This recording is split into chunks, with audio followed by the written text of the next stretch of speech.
Yes, ચાલો. ડોલી માતાજી, ગીતા માતાજી, જયશ્રી માતા, જયશ્રીબા માતાજી, હરાપ્રિયા માતાજી, પારુલ માતાજી, વેદિકા માતાજી, વિનય પ્રભુજી, અરુણા માતાજી, અ હરે કૃષ્ણ. હરે કૃષ્ણ. અનિતા માતાજી, અરુણા માતાજી, ભૂમિ માતાજી, વિનય પ્રભુજી, હીરો રામાનુજ માતાજી, વિક્રમ પંડ્યા પ્રભુજી, ખુશી દેસાઈ માતાજી, નૈના શાહ માતાજી, પારુલ માતાજી, સાયલી માતાજી. કોઈના નામ રહી ગયા હોય તો મને ક્ષમા કરજો. તમારા બધાનું હરે ખૂબ કૃષ્ણ ખૂબ માતાજી. હૃદયપૂર્વક હરે કૃષ્ણ માતાજી, દંડવત પ્રણામ. ખૂબ ખૂબ સ્વાગત છે હૃદયપૂર્વકનું.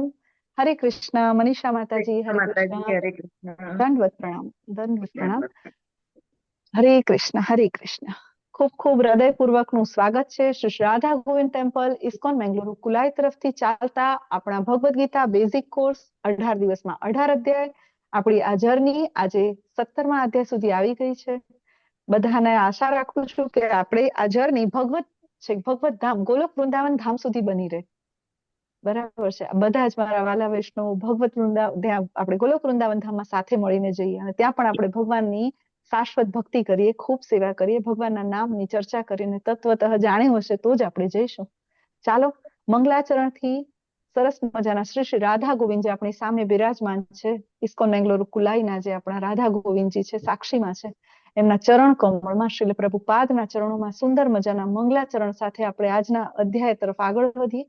તમે બધા બે હાથ જોડીને, આંખો બંધ કરીને શ્રી રાધા ગોવિંદજીના ચરણોમાં ખૂબ હૃદયપૂર્વકની પ્રાર્થના કરો કે આપણી આ જર્ની જે છે ને, આપણું ગંતવ્ય, અંતિમ ગંતવ્ય ગોલોક વૃંદાવન ધામ સુધી આપણે જઈ શકીએ. ઓમ અજ્ઞાનતિમિરાંધસ્ય જ્ઞાનાંજનશલાકયા ચક્ષુરુન્મિલિतं येन તસ્मै શ્રીગુરુવે નમઃ. શ્રીચૈતન્યમનોભીષ્ટં સ્થાપિतं येन भूतले स्वयं रूप कदा मह्यं ददाति स्वपदान्तिकं. वन्देऽहं श्रीगुरो श्रीयुतापदकमलं श्रीगुरून् वैष्णवांश्च श्रीरूपं साग्रजातं सहगण रघुनाथान्वितं तं सजीवं साद्वैतं सावधूतं परिजनसहितं कृष्ण चैतन्यदेवं श्रीराधा कृष्णपादान् सहगण ललिता श्रीविशाखान्वितांश्च. हे कृष्ण करुणा सिंधु दीनबंधु जगत्पते गोपेश गोपिका कांत राधा कांत नमोस्तुते. तप्त कांचन गौरांगी श्री राधे वृंदावनेश्वरी वृषभानुसुते देवी प्रणमामि हरिप्रिये. वाञ्छाकल्पतरुभ्यश्च कृपा सिन्धुभ्यैव च पतितानां पावनेभ्यो वैष्णवेभ्यो नमो नमः. अनंत अनंत कोटि वैष्णव वृंद की जय. श्रील प्रभुपाद की जय. नमो विष्णुपादाय कृष्ण पृष्ठाय भूतले श्रीमते भक्ति वेदांत स्वामी निति नामिने. नमस्ते सरस्वते देवे गौरवाणी प्रचारिणे निर्विशेष शून्यवादी पाश्चात्य देश तारिणे. जय श्री कृष्ण चैतन्य प्रभु नित्यानंद श्री अद्वैत गदाधर श्रीवासादि गौर भक्त वृंद. બધા મારી સાથે બોલો. હરે કૃષ્ણ કૃષ્ણ હરે હરે કૃષ્ણ કૃષ્ણ કૃષ્ણ કૃષ્ણ કૃષ્ણ કૃષ્ણ હરે હરે હરે હરે હરે હરે રામ હરે હરે રામ રામ રામ રામ રામ રામ હરે હરે હરે. હરે. હરે હરે કૃષ્ણ માતાજી. કૃષ્ણ હરે કૃષ્ણ માતાજી. દંડવત પ્રણામ. હરે કૃષ્ણ માતાજી, દંડવત પ્રણામ. હરે કૃષ્ણ. ખૂબ ખૂબ સ્વાગત છે. પછીથી જોડાયેલા ભક્તોનું પણ ખૂબ ખૂબ સ્વાગત છે. ચાલો, મંગલાચરણ પછી ભગવાનને પ્રાર્થના કરીને આપણે સરસ મજાનું આજના અધ્યાય તરફ આગળ વધીએ. આજના અધ્યાયનું નામ છે શ્રદ્ધાત્રય વિભાગ યોગ, શ્રદ્ધાના વિભાગો. પણ એ પહેલા આપણે થોડુંક ગઈકાલનું રિવિઝન જોઈ લઈએ, 2 મિનિટ. તો તમારા હેન્ડ રેઝ કરો. ગઈકાલના અધ્યાયમાં આપણે શું શીખ્યા, આપણે શું જાણ્યું, કાલનો અધ્યાય આપણને શું સમજાવીને ગયો. યસ વિનય પ્રભુજી, હરે કૃષ્ણ. ગઈકાલે આપણે દૈવી તથા આસુરી પ્રકૃતિ એના વિશે જે જાણ્યું તેમાં ઈશ્વર પ્રાપ્તિના માર્ગ પર 3 અવરોધોની મુખ્ય વાત થઈ. એમાં ચેતના, ભૌતિક પ્રકૃતિના ગુણો અને ત્રીજું દૈવી અને આસુરી પ્રકૃતિ. આ વિશેની વાત કરી, જેમાં એવું કહેવામાં આવ્યું કે નિર્ભયતા, આત્મશુદ્ધિ, આધ્યાત્મિક જ્ઞાનનું સંવર્ધન, દાન, આત્મસંયમ, યજ્ઞપરાયણતા, વેદ અધ્યયન, તપ, સાદાઈ, અહિંસા, સત્યતા, ક્રોધહીનતા, ત્યાગ, શાંતિ, નિંદા પ્રત્યે અરુચિ, જીવ માત્ર પર દયા, નિર્લોભીપણું, સૌમ્યતા, લજ્જા, નિશ્ચય, તેજ, ક્ષમા, ધૈર્ય, પવિત્રતા, ઈર્ષાથી મુક્તિ, માનની ઈચ્છાથી મુક્તિ, આ સર્વે દિવ્ય ગુણો છે એવું દર્શાવવામાં આવેલું. તેમજ દંભ, દર્પ, અભિમાન, ક્રોધ, કઠોરતા તથા અજ્ઞાન આ આસુરી પ્રકૃતિ વાળી વ્યક્તિના લક્ષણો દર્શાવવામાં આવે. 16મા અધ્યાયમાં ભગવાન દેવી પ્રકૃતિ તથા તેના ગુણો અને આસુરી પ્રકૃતિ અને એના ગુણોનું વર્ણન કરે છે, વિશદ વર્ણન બતાવ્યું છે. દૈવી વૃત્તિ યુક્ત જે જન્મેલા મનુષ્ય છે એના માટે ખાસ શબ્દ અભિજાતસ્ય એનો પણ પ્રયોગ થયો છે, કે જે ગર્ભધાન સમયે જે સંસ્કાર આપવામાં આવે છે અને એ સંસ્કાર વાળી વ્યક્તિ દિવ્ય પુરુષ તરીકે પણ જન્મ લઈ શકે છે. દૈવી યુક્ત વૃત્તિયુક્ત થયેલ જન્મેલા માણસો એના માટે આ શબ્દનો ઉપયોગ કર્યો છે. દિવ્ય ગુણો છે એ મોક્ષ તરફ લઈ જાય છે, જ્યારે આસુરી ગુણો છે એ બંધન યુક્ત છે એવું જણાવેલ છે. તેમાં પણ કામ, ક્રોધ અને લોભ આ ત્રણેય નરકના દ્વાર છે અને શાણા મનુષ્ય એટલે કે સમજદાર મનુષ્ય તેનો ત્યાગ કરવો જોઈએ અને હરે કૃષ્ણ મહામંત્રનો જાપ કરી અને પોતાનું જીવનને પણ દિવ્ય બનાવવાનો પ્રયત્ન કરવો જોઈએ. હરે કૃષ્ણ માતાજી. હરે કૃષ્ણ પ્રભુજી. હરી હરી બોલ. ખૂબ સરસ પ્રભુજી, ખૂબ સરસ. યસ મનીષા માતાજી એડ કરો. હરે કૃષ્ણ.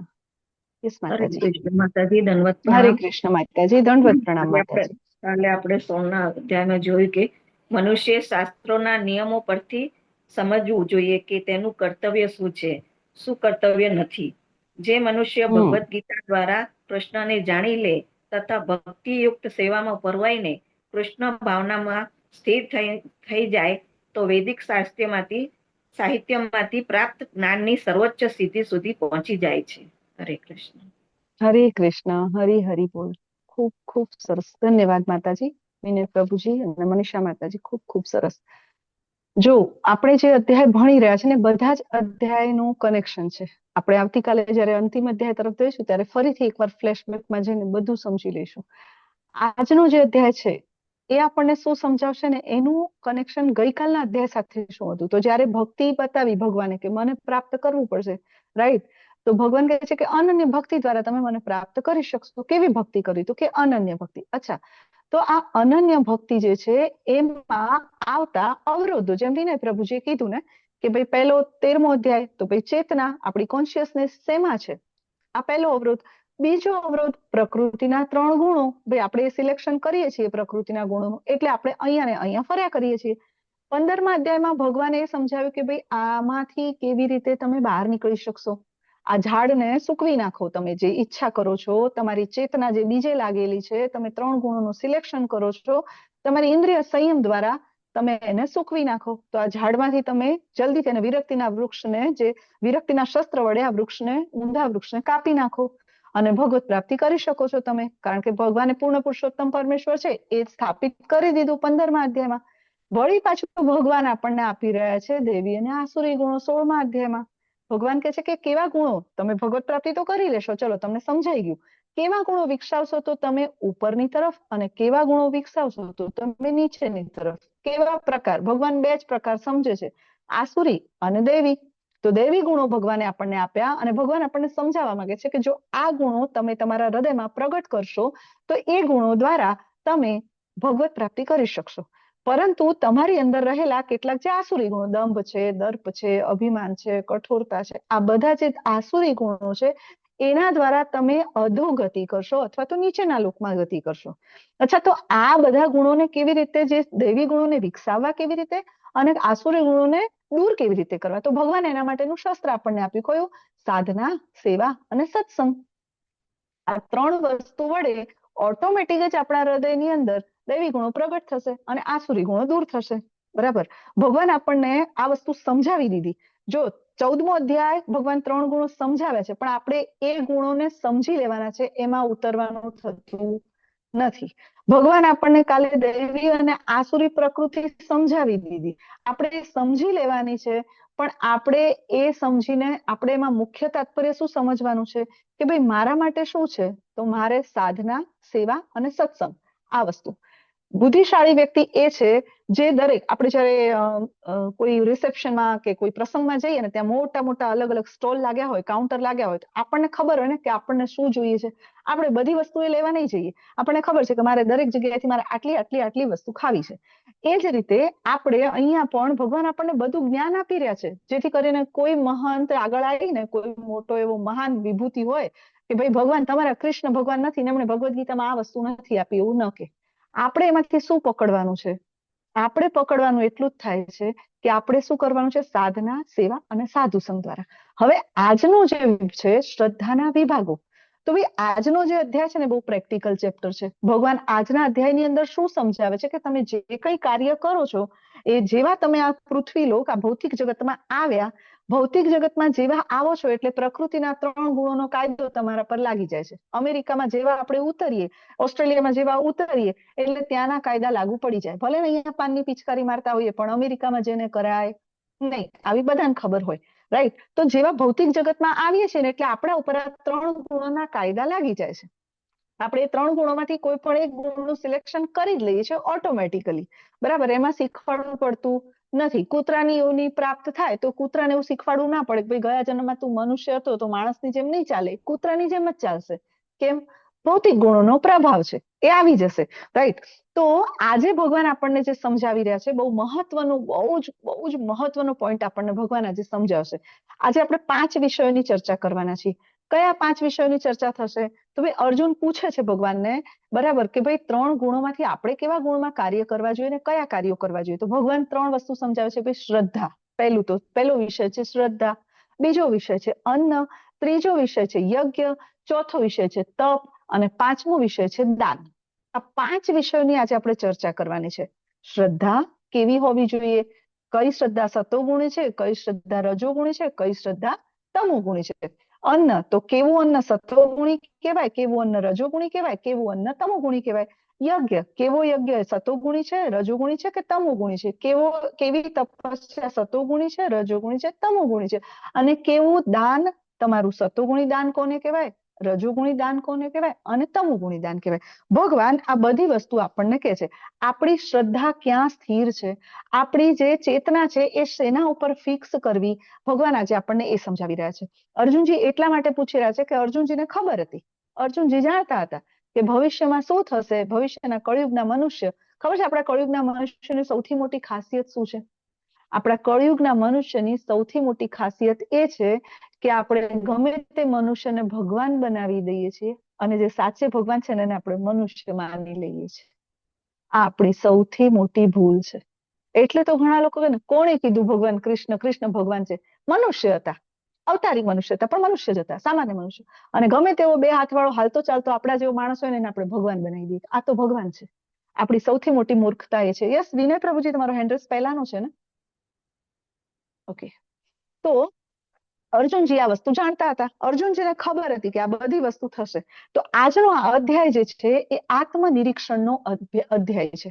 આપણે આજે જો જ્યાં ભક્તિ યોગ પૂર્ણ કર્યો ને ભગવાને, એના પછી જે જ્ઞાન યોગ શરૂ કર્યો ને, ત્યાં ભગવાને મોટા ભાગના બધા અધ્યાય એવા આપ્યા કે હવે આપણને સમજાઈ ગયું. ભગવાન એવું માની લે છે કે આપણને સમજાઈ ગયું છે થોડું ઘણું કે ભક્તિ કેવી રીતે કરવી, ભક્ત કોણ છે, ભક્તિ કેવી, ભગવાન કોણ છે, આપણે શું છે, હું શા માટે અહીં આવ્યો છું, હું કોણ છું, આ બધું આપણે સમજી ચુક્યા છીએ. ભગવાન એવું વિચારે છે.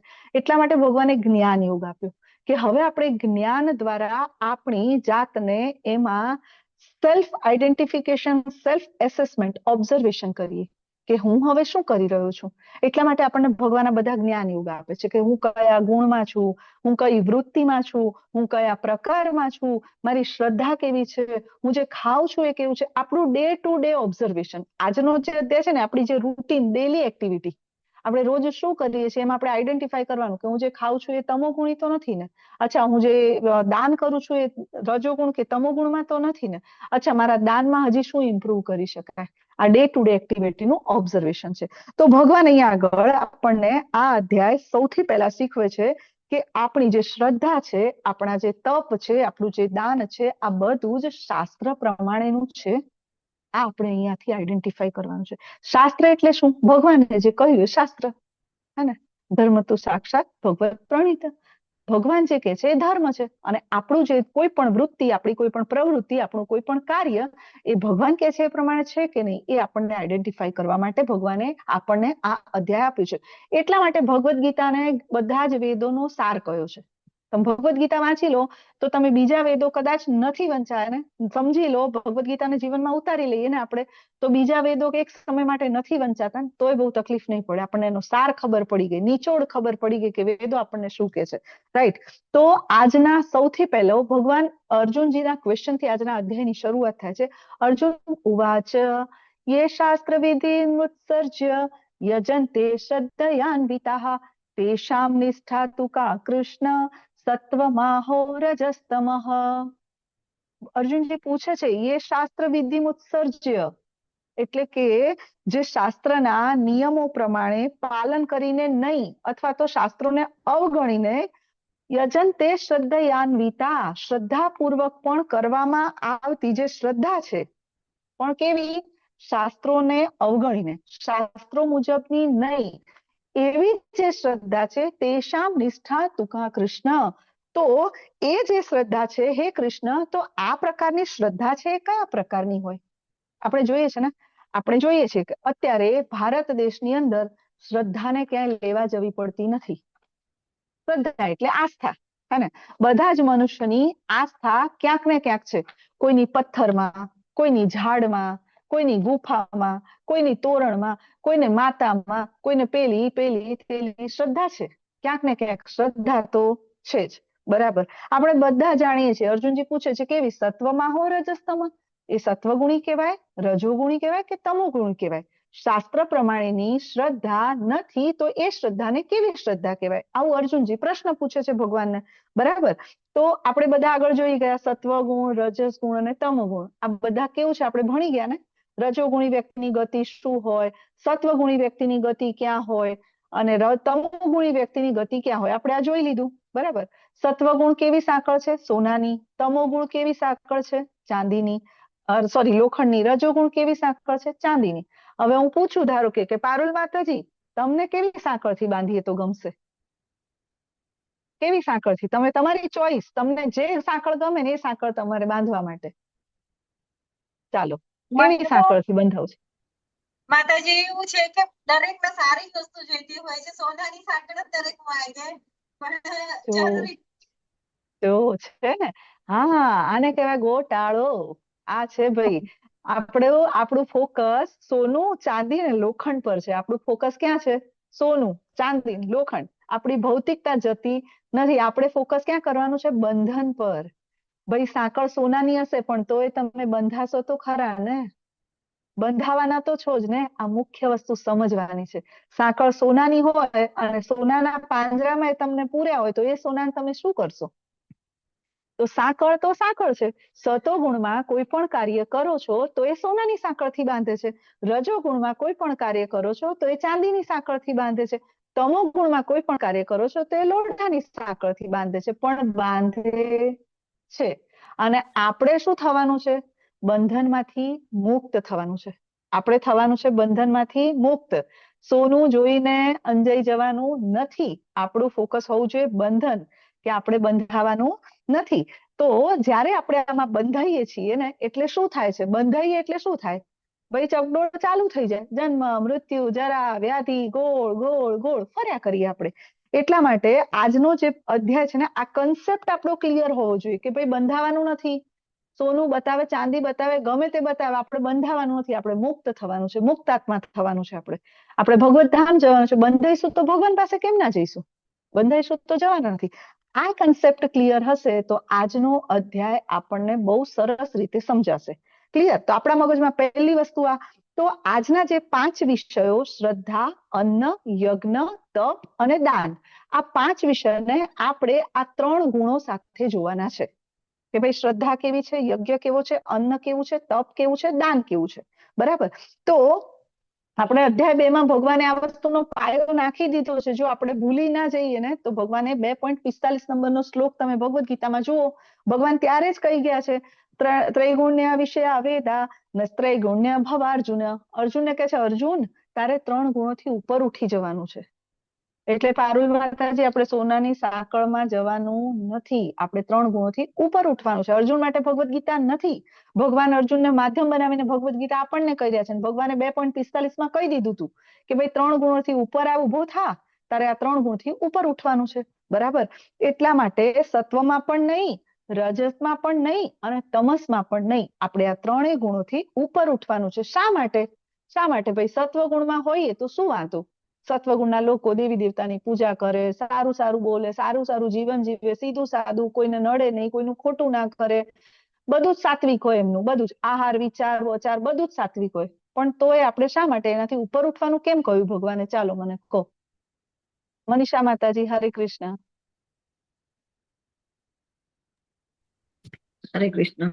કેમ કે આપણે જો ભૌતિકમાં, આપણે જો આધ્યાત્મિકમાં આગળ નહીં વધ્યા અને ભૌતિકની અંદર જ આપણે ચેતનાને રાખીશું તો આપણે ક્યારેય આગળ નહીં વધીએ. આપણે આગળ વધવા માટે આપણે ભૌતિકમાંથી નિવૃત્ત થઈ અને આધ્યાત્મિકમાં આપણે પ્રવૃત્ત થવું પડશે, તો જ આપણને આગળ ભક્તિ પ્રાપ્ત થશે. હરી બોલ, હરી બોલ. શા માટે આપણે 3 ગુણોથી ઉપર ઉઠવાનું છે? 3 વસ્તુઓ. પહેલી વસ્તુ, સત્વ ગુણ પણ બાંધે છે, રજસ પણ બાંધે છે અને તમો ગુણ પણ બાંધે છે. એટલે આપણે કેવું થવાનું છે? બંધન મુક્ત. બંધન મુક્ત થઈશું તો જ ભગવાન આપણને પ્રાપ્ત થશે, નહીં તો ભગવાન પ્રાપ્ત થવાના નથી. આપણું અંતિમ ગોલ શું છે? ભાઈ ભગવાનની પ્રાપ્તિ, ભગવાનના ચરણ કમળની પ્રાપ્તિ, આ આપણું અંતિમ લક્ષ્ય છે. અચ્છા, બીજું, ભાઈ જન્મ મૃત્યુનું ચક્ર તો ચાલે જ કરશે, તો આપણે તો એમાંથી બહાર નીકળવાનું છે. અને ત્રીજું, આ કોઈ પણ ગુણ હોય, સતો ગુણ, રજો ગુણ, તમો ગુણ, કોઈ પણ હોય, પણ ભૌતિક બંધન એમાંથી છૂટતા નથી. એટલા માટે ભગવાન એમ કહે છે કે ભાઈ તને મારે મુક્ત કરવો છે, તને છોડાવવો છે, એટલે તું 3 ગુણોથી ઉપર ઉઠી જા. આ નાની વાત નથી, આ બહુ મહત્વની વસ્તુ છે. સત્વ ગુણમાં હોઈએ એટલે આપણને બધું સારું સારું લાગે. બરાબર. સત્વ ગુણમાં આપણને ગમે તે, આજે જોઈએ ઘણા બધા મત, પંથ, સંસ્થાઓ, આવું ઘણું બધું છે. કોઈનું નામ નથી લેતી હું, પણ સાત્વિક જીવન હોય, સફેદ કપડા પહેરતા હોય, લોકોને તમોગુણથી રજોગુણ ને રજોગુણથી સત્વગુણ તરફ લઈ જવા માટે પ્રયત્ન કરતા હોય, બધું કરી નાખશે. એમનું ખોરાક તો સાત્વિક, એમનું જીવન તો સાત્વિક, એમનું રહેણી કરણી સાત્વિક, કોઈ દિવસ ખોટું નહીં બોલવાનું, માંસાહાર નહીં કરવાનો, જુગાર નહીં રમવાનો, દારૂ નહીં પીવાનું, 4 નિયમોનું પાલન કરે, બધું જ સરસ કરતા હોય. છતાં પણ આ બધું કરીને ફાયદો શું? તો એ બંધાઈ તો અહીંયા જ રહેવાનું છે ને, બંધાઈને તો અહીંયા જ રહેવાનું છે. તો આપણે શીખવાનું છે કે આ બધા ગુણોથી ઉપર કેવી રીતે જવાનું. ભગવાન આપણને એ કહી રહ્યા છે કે આ 4 જે ઓરિજિનલ વૈષ્ણવ સંપ્રદાય છે, મુખ્ય પરંપરા, આપણી જે બ્રહ્મ સંપ્રદાય, શ્રી સંપ્રદાય, રુદ્ર સંપ્રદાય અને કુમાર સંપ્રદાય, આ 4 પરંપરાઓ સિવાયના બાકીના કોઈ પણ વધારાના ઉગી નીકળેલા મત, પંથ વધુમાં વધુ તમને સતો ગુણ સુધી લઈ જશે, પણ એ આપણને મુક્તિ અપાવી શકશે નહીં. જેને કહેવાય મોક્ષ, ધર્મ, અર્થ, કામ અને મોક્ષ. તો ભાઈ સત્વગુણમાં જઈને મોક્ષ ના મળતો હોય તો પછી એવા સત્વગુણને આપણે શું કરવાનું? શું કરવાનું એવા સત્વગુણને? જે તમે મોક્ષની પ્રાપ્તિ નથી કરી શકતા, તમે જન્મ મૃત્યુના ચક્રનો ભય તમારા માથા પર જે ઘડિયાળ ટીક ટીક થયા કરે, તો આપણે એ સત્વગુણને કરવાનું શું? બધું પરફેક્ટ હોય પણ આપણને મોક્ષ મળવાનો નથી. તો ભગવાન અહીંયા આગળ એ કહે છે, ભગવાનના ભક્તો જે લોકો મોક્ષ કહે છે, અને આપણે વૈષ્ણવો ભગવાનના ભક્તો અને ભગવાન શ્રી કૃષ્ણના ચરણની પ્રાપ્તિ તરીકે ઓળખે છે. બરાબર. તો આ નથી મળતું તો એવા જીવનનો ઉદ્દેશ્ય શું? મનુષ્ય જીવનનો ઉદ્દેશ્ય ભગવાન કૃષ્ણના ચરણમાં પ્રેમની પ્રાપ્તિ કરવી, એ તો આપણને મળતી નથી. તો એવા સત્વગુણથી શું ફાયદો? બરાબર. તો મનુષ્ય, જો આપણે આ કન્સેપ્ટ જે વ્યક્તિ સમજી લે છે ને, એને ખબર પડી ગઈ છે કે ભગવાન આ અધ્યાયની અંદર આપણને શું સમજાવે છે, કેમ ભગવાન 3 ગુણોથી ઉપર ઉઠવાનું કહે છે. બરાબર. તો આજના અધ્યાયની અંદર ભગવાન આ બધું કહેશે. તમારું કયા ભગવાન કહેશે? 3 પ્રકારની શ્રદ્ધા હોવી જોઈએ કહેશે ભગવાન, 3 પ્રકારના અન્ન કહેશે ભગવાન, 3 પ્રકારના યજ્ઞ કહેશે ભગવાન, 3 પ્રકારના દાન કહેશે, બધું જ ભગવાન 3 પ્રકારના તપય કહેશે. આપણે એમાંથી શું કરવાનું છે? ચાલો, તમે એમાંથી કયું કરશો? ઓપન ફોર ઓલ, બધા માટે ક્વેશ્ચન, અનમ્યુટ કરીને બોલો, તમે કયું કરશો આમાંથી? 3 ગુણોથી ઉપર. 3 ગુણોથી ઉપર કયું કહેવાશે? એને શું કહી શકીશું આપણે 3 ગુણોથી ઉપર હોય એને? શુદ્ધ સત્વગુણ. શુદ્ધ સત્વગુણ. હરી બોલ. આપણે યસ, ગુણાતીત અવસ્થા, શુદ્ધ સત્વ ગુણ. આ ત્રણેય વસ્તુ આપણે આ બધી પાંચે પાંચ વસ્તુ જે આપણે કરીએ ને એ બધી આપણે 3 ગુણોથી ઉપર ઉઠીને શુદ્ધ સત્વ ગુણમાં ગુણાતીત અવસ્થામાં કરવાની છે. બરાબર. તો જ્યારે આપણે આ કન્ક્લુઝન પર આવી ગઈએ કે ભાઈ ગુણાતીત અવસ્થામાં જઈને આપણે દાન, પુણ્ય, તપ, શ્રદ્ધા, યજ્ઞ જે કાંઈ કરીએ છીએ એ ગુણાતીત અવસ્થામાં કરવાનું છે. એટલે ભગવાને એનો પાયો બીજા અધ્યાયમાં નાખી દીધો હતો. ત્રૈગુણ્ય વિષ્ણ્યા વેદા વિસ્ત્રૈગુણ્ય ભવાર્જુન. ભગવાન પહેલા જ કહી ચુક્યા હતા અર્જુનને. બરાબર. તો ત્યારે જ 2.45 માં ભગવાને 14મા અધ્યાય અને 17મા અધ્યાયનો છેદ ઉડાડી દીધો હતો. આ ફક્ત આપણને ભગવાને જાણવા માટે આપ્યું છે. આપણે 3 ગુણો સમજવાના છે, એમાં ઉતરવાનું નથી. આપણે આજે જે પણ રજસ, તમસ, સત્વ આને સમજીશું આજ 17મા અધ્યાયની અંદર, એને આપણે ખાલી સમજવાનું છે. એને આપણે અમલમાં મૂકવાનું થતું નથી.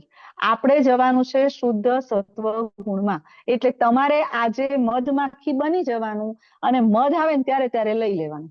બાકી આપણે કઈ જોવાનું થતું નથી. તો ભગવાન આપણને, અર્જુનનો પ્રશ્ન બહુ પ્રેક્ટિકલ છે. અર્જુન ખૂબ પ્રેક્ટિકલ પૂછે છે કે ભાઈ એવી શ્રદ્ધા કેવી કહેવાય જે શાસ્ત્ર પ્રમાણે નથી, તો એ શ્રદ્ધાને કેવી શ્રદ્ધા કહેવાય? કારણ કે અર્જુન જાણતા હતા કે ભાઈ મામા, દાદા, કાકા ભગવાન માણસ બની જશે ને, માણસને લોકો ભગવાન બનાવી દેશે. જો આપણે જોઈએ છે ને, અહીંયા એક ફોટો છે તમારી સામે. આ ફોટાની અંદર તમને કોણ દેખાય છે? સચિન તેંડુલકર.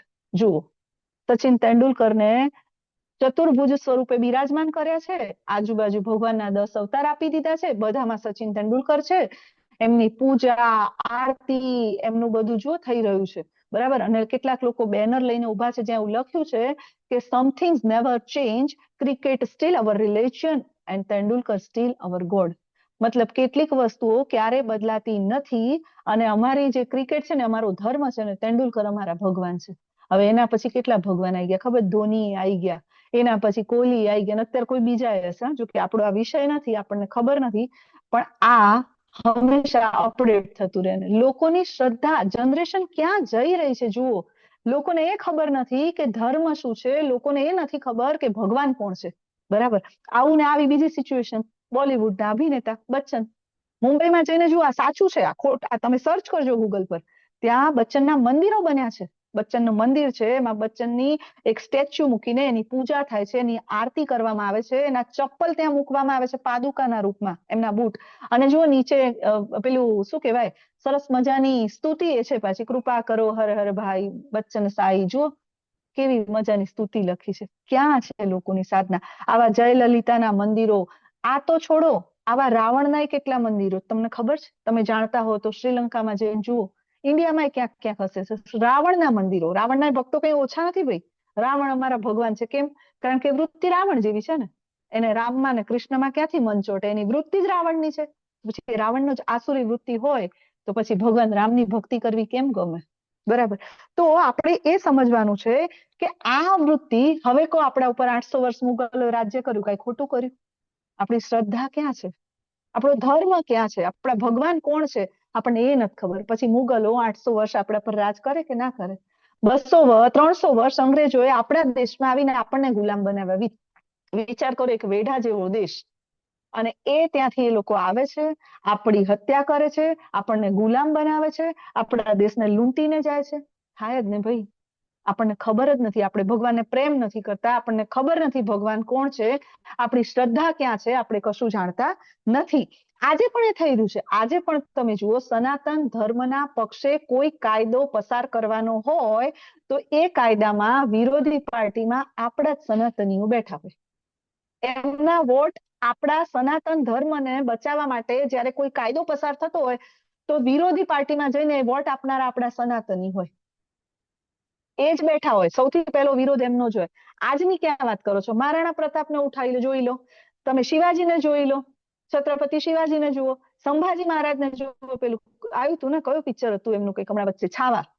જોયું ને. કોઈની તાકાત હતી? મહારાણા પ્રતાપ, શિવાજી, છત્રપતિ શિવાજી મહારાજ, સંભાજી મહારાજ, આવા વીર પરાક્રમી ને હરાવવાની કોઈ મુગલમાં તાકાત હતી? નથી. પણ એ હાર્યા કેમ? જો આપણા સનાતનીઓ છે ને, ક્યારે આતંકવાદી નથી બનતા માની લઈએ, પણ ગદ્દારોથી ભરેલા છે. ગદ્દારો ઓછા નથી સનાતનીઓમાં. આ આપણી ખામી છે. નહીં તો અમથા આ લોકો આપણા પર રાજ્ય કરવાના ન હતા. આજે આપણા દેશની જે દુર્દશા છે એ આના કારણે તો છે. આના કારણે તો છે. એમના જ કાકા મામા ભાઈ માસી. ભાઈ દેશનું જે થવું હોય થાય, ડૂબવું હોય તો ડૂબે, જીવવું હોય તો જીવે, આપણો સ્વાર્થ સધાવવો જોઈએ. આજના લોકોની માનસિકતા આવી છે આપણા સનાતનીઓને. આપણને ખબર નથી આપણો ધર્મ શું છે, ભગવાનને પ્રેમ કરતા નથી, ભગવાન શું છે, ભગવાન કોણ છે આપણે જાણતા નથી. આપણા બાળકોને આપણે ધર્મ આપી નથી રહ્યા. આપણા બાળકોને આજે આપણે શું શીખવાડી રહ્યા છે? ટ્વિંકલ ટ્વિંકલ લિટલ સ્ટાર, જોની જોની યસ પાપા. શું થાય પછી? ક્યારે ભગવદ્ ગીતાના આપણે શ્લોક શીખવાડ્યા? નહીં. આપણે ક્યારે બાળકને મૂક્યો કે ભાઈ તું ગુરુકુળમાં જા ને ત્યાં જઈને તું ભગવદ્ ગીતા શીખ, ભગવાન કોણ છે, ધર્મ શું છે? આપણે હાથમાં ભગવદ્ ગીતા નથી આપતા એટલે એમના હાથમાં બીજા અવિધર્મી લોકો બીજું પકડાવી દે છે અને આપણા બાળકો પકડી પણ લે છે. આજના જમાનાની અંદર આપણે આ જોઈએ છીએ. એકજૂટ થવું પડશે. આપણે બધાએ સનાતનના પરચમ નીચે એકજૂટ થવું પડશે. સનાતનના ધ્વજ નીચે આપણે આવવું પડશે, નહીં તો આપણા દેશની હાલત ટૂંક સમયમાં શું હશે આપણે બધા જાણીએ છીએ. કારણ કે આપણને આપણા ભગવાન પ્રત્યે પ્રેમ નથી. આપણી શ્રદ્ધા અલગ અલગ વહેંચાયેલી છે. આપણી શ્રદ્ધા એક જગ્યાએ સ્થિર નથી. આગળ જેમ જોયું એમ અમિતાભની, સચિન તેંડુલકરને બધાને ભગવાન બનાવી દે છે, બરાબર? તો આવા બધા લોકો જેમની શ્રદ્ધા ક્યાં સ્થિર કરવી એ સમજાતું નથી. એટલે ભગવાન આગળ અર્જુનજીના પ્રશ્નનો જવાબ આપે છે. બહુ પ્રેક્ટિકલ ક્વેશ્ચન કે ભાઈ આવી શ્રદ્ધા કેવી કહેવાય? તો ભગવાન કહે છે કે ભાઈ આવી જે શ્રદ્ધા છે, ત્રિવિધા ભવતી શ્રદ્ધા, આવી જે શ્રદ્ધા છે, પૂર્ણ પુરુષોત્તમ કહે છે દેહધારી જીવ દ્વારા પ્રાપ્ત કરાયેલા પ્રકૃતિના ગુણો પ્રમાણે તેની શ્રદ્ધા 3 પ્રકારની હોઈ શકે. સાત્વિકી, રાજસી ચૈવ તામસી ચેતી તામ શૃણુ. તામ શૃણુ કેવી? ભાઈ તું સાંભળ, શૃણુ. ભગવાન સાંભળવાની વસ્તુને બહુ મહત્વ આપે છે, કારણ કે આપણે શ્રવણમ કરતા નથી. આપણને બોલવું ગમે છે, સાંભળવું ગમતું નથી. ભગવાન કહે છે શું સાંભળવું એ પણ તને ખબર હોવી જોઈએ ને. તો ભગવાન કહે છે કે ભાઈ અત્યારનો જે જીવ છે, જયારે ભૌતિક પ્રકૃતિના ગુણો પ્રમાણેની શ્રદ્ધા મુખ્ય 3 ભાગમાં વહેંચાયેલી છે, સત્વ, રજસ અને તમસ. આ 3 ગુણો પ્રમાણે જેવું આપણે દેહ ધારણ કરીએ, આપણે તરત જ આ ગુણોને આધીન થઈએ છીએ. એટલા માટે આ ભૌતિક જગતમાં જયારે જન્મ થાય ને ત્યારે આપણે શ્રદ્ધા પણ 3 ગુણો સાથે આવી જાય છે. જાણવું પડશે ને, આપણે જાણવું પડશે હું કયા ગુણમાં મારી શ્રદ્ધા છે, હું કોની પૂજા કરું છું, હું કેવી પૂજા કરું છું, મારી આસ્થા કયા ગુણમાં છે, આ આપણે સમજવું પડશે. કોઈ પણ કાર્ય કરતા પહેલા આપણને ત્યારે ખબર પડશે કે અચ્છા મારું કાર્ય, મારી આ શ્રદ્ધા, મારી આસ્થા જે છે ને તમોગુણી છે. નહીં, મારે પાછું હું ખોટા રસ્તે આવી ગયું. આવી આપણને ખબર પડવી જોઈએ. એ ત્યારે ખબર પડશે જ્યારે આપણે આ વસ્તુને જાણતા હોઈશું. નિરીક્ષણ કરવું પડશે. કોઈ આપણને કહેવા આવવાનું નથી. આપણે ગમે તેવી પૂજા, અંધશ્રદ્ધા, વહેમ સાથે કોઈ પણ ગમે તે દેવી દેવતા કહું કે કોઈ એવી મંત્રમેલી વિદ્યાઓવાળી પૂજા પણ કરતા હોઈશું તો કોઈ આપણને રોકવા ટોકવાનું નથી. પરંતુ આપણે વિચારી લેવાનું કે આપણી ગતિ ક્યાં થશે, કયા ગુણમાં છીએ તો આપણી ગતિ ક્યાં થશે. ભગવાન આગળ કહે છે કે 3 પ્રકારની શ્રદ્ધા વિશે કહે છે. ભગવાન કહે છે સત્વાનુરૂપા સર્વસ્ય શ્રદ્ધા ભવતી ભારત, શ્રદ્ધામાં યોયમ પુરુષો યો યત છંદસ એવ સહ. ભગવાન કહે છે કે શ્રદ્ધા, વિશેષ પ્રકારની શ્રદ્ધા, કોઈ પણ વ્યક્તિ જ્યારે અહીંયા જન્મ લે છે, ભૌતિક જગતમાં જ્યારે આવે છે, ભૌતિક જગતમાં જ્યારે ભૌતિક સમય આ દુનિયામાં આવે છે, તો પૂર્વ જન્મના કર્મ અને મૃત્યુ સમયની ઈચ્છા યાદ રાખો. આ બહુ મહત્વની વસ્તુ છે. આપણે જોઈ ગયા હતા ને ભરત રાજાની સ્ટોરી, આપણે કથા સાંભળીને ભરત રાજાની કથા. પૂર્વ જન્મના કર્મ અને મૃત્યુ સમયની ઈચ્છા પ્રમાણે તે એક વિશેષ પ્રકારના ગુણ સાથે, વિશેષ પ્રકારના દેશમાં, વિશેષ પ્રકારના ગામમાં, વિશેષ પ્રકારના સમાજમાં, વિશેષ પ્રકારના કુટુંબ પરિવારમાં, વિશેષ પ્રકારના માતા પિતા, વિશેષ પ્રકારની પત્ની, વિશેષ પ્રકારના બાળકોને, વિશેષ પ્રકારનું એના મિત્ર મંડળ એને પ્રાપ્ત થાય છે. જે ગુણ એની જે ઈચ્છા હતી ને એ પ્રમાણે, આ પ્રમાણેની એ પ્રાપ્તિ કરે છે. ભગવાન સ્પષ્ટ કહે છે, બધું જ ક્લિયર, બધું પરફેક્ટ છે. કોઈ વ્યક્તિ બધું, ભગવાનનું કેલ્ક્યુલેશન ખૂબ પરફેક્ટ છે કે ભાઈ કર્મ કેવા છે, ઓકે, સોફ્ટવેર પાવરફુલ. કર્મ કેવા છે, ચાલો. ઈચ્છા કેવી છે, ફટાફટ 84 લાખ યોનિમાંથી એકમાં મૂકીને પેક કરીને મોકલો, એને સીધું ડિલિવરી, ચાલો મોકલી દો, બરાબર. એમાં વાર લાગતી નથી.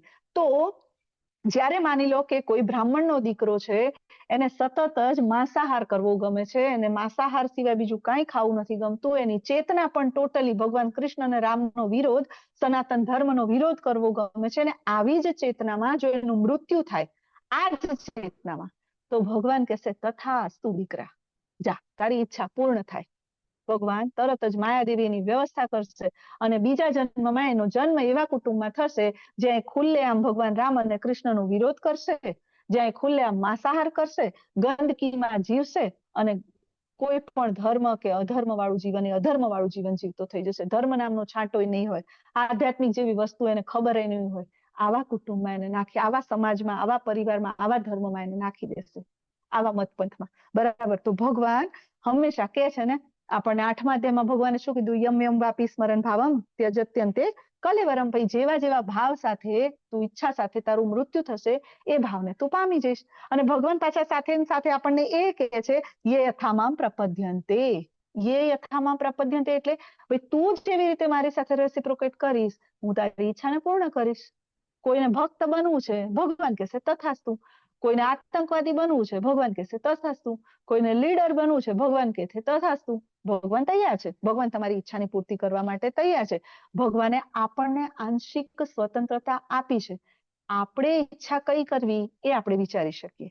ઈચ્છા પૂર્ણ કરવાની જવાબદારી ભગવાન અને માયાદેવી. માયાદેવી વ્યવસ્થા કરે ને ભગવાન એમાં પૂર્તિ કરે છે. બરાબર. તો શ્રી કૃષ્ણ ભગવાન બહુ સ્પષ્ટ આપણને ભગવદ્ ગીતામાં કહી રહ્યા છે કે મૃત્યુ પછી ભગવાન આપણને આપણી ઈચ્છા અને કર્મ પ્રમાણે જન્મ આપે છે. આપણે આખું જીવન જે કર્મ કર્યા હશે આપણને મૃત્યુ સમયે એ જ યાદ આવશે. આખું જીવન આપણે ભગવાનને અંતકાલે છે મામેવ સ્મરણ મુક્ત્વા કલેવરમ, ભગવાન આપણને આગળ કહી ચુક્યા છે. બરાબર. તો ભગવાનનું જીવની ઈચ્છા પૂરી કરવી એ ભગવાન અને માયાદેવીનું કાર્ય છે. એટલે મૃત્યુ સમયે આપણને એવી જ ઈચ્છા થશે જે આપણે કર્યું છે. એટલે આજે તમારી પાસે જે કંઈ છે, તમે જે કંઈ પણ છો એ તમારી પોતાની કમાણી છે. તમે જે કંઈ પણ કરો છો, તમે જે કંઈ પણ જીવી રહ્યા છો એ તમારું સ્વયં અર્જિત કરેલું કાર્ય છે, પૂર્વજન્મનું કે આ જન્મનું. બરાબર. તમારી સાથે જે કંઈ, તમે આજે ભક્ત છો, તમારા પૂર્વજન્મના ને આ જન્મના કર્મ. તમે આજે આતંકવાદી છો, તમારું કર્મ, તમારું અર્જિત કરેલી. તમે આજે નશેડી છો, ગંજેડી છો, તમે આજે વ્યસન કરો છો, માંસાહાર કરો છો, તમે દુઃખી છો, સુખી છો, વોટ એવર, એ બધું જ તમારા પોતાનું અર્જિત કરેલી તમારા કર્મો છે. ભગવાન કે છે એમાં બીજું કશું જ અમારા દ્વારા આપવામાં આવતું નથી. તો સતુગુણી લોકો કોની પૂજા કરે છે? તો ભાઈ ભગવાન કે છે યજન્તે સાત્વિકા દેવાન. ભગવાન કે છે જે સતોગુણી લોકો છે ને એ દેવી દેવતાઓની પૂજા કરે છે. ભગવાન કે છે કે આગળ રજોગુણી જે મનુષ્યો છે એ અસુરોની પૂજા કરે છે, અને તમોગુણી લોકો જે છે એ ભૂત પ્રેતની પૂજા કરે છે. ભગવાન સ્પષ્ટ, ભગવાન ચોખ્ખું કહી દીધું કે ભાઈ સતોગુણી દેવી દેવતાઓની પૂજા કરે, રજોગુણી અસુરોની પૂજા કરે, અને તમોગુણી લોકો ભૂત પ્રેતની પૂજા કરે. અચ્છા, દેવી દેવતાઓની પૂજા, તો તમને પ્રશ્ન થશે કે ભાઈ માતાજી શું પ્રોબ્લેમ છે? આપણે દેવી દેવતાઓની પૂજા કરીએ, શું વાંધો? કરી શકાય ને, દેવી દેવતાઓની પૂજા કરવામાં શું તકલીફ છે? બરાબર. તો એમાં શું ફેર પડે? તો આપણે આજકાલ જે સતોગુણીમાં દેવી દેવતાઓની પૂજા કરીએ છીએ એ પણ શાસ્ત્ર પ્રમાણે થતી નથી. કેટલા લોકોને કર્મકાંડનું પૂરું જ્ઞાન હોય છે કોઈને જ્ઞાન? કર્મકાંડ વિશે આપણે બધું જાણીએ છીએ? નહીં. આપણે જોયું, કોઈને જોયું કે બ્રાહ્મણ આવું આવું કરે છે એટલે મંત્ર આવડે કે ના આવડે આપણે એવું કરવા લાગીએ ને. તો એ જ્યારે સતોગુણી ભાવ, એ જે પણ પૂજા દેવી દેવતાઓને થાય છે એ શાસ્ત્ર પ્રમાણે થતી નથી. એટલે એને અવિધિ પૂર્વકની પૂજા કહેવામાં આવે છે, જેનું ફળ આપણને પૂર્ણ રૂપે મળતું નથી, કારણ કે અવિધિ પૂર્વકની પૂજા છે. બરાબર. એટલે દેવી દેવતાઓની પૂજા પણ જો સતોગુણમાં રહીને કરવામાં આવે તો એ મનુષ્ય ભગવત પ્રાપ્તિ કરી શકતો નથી.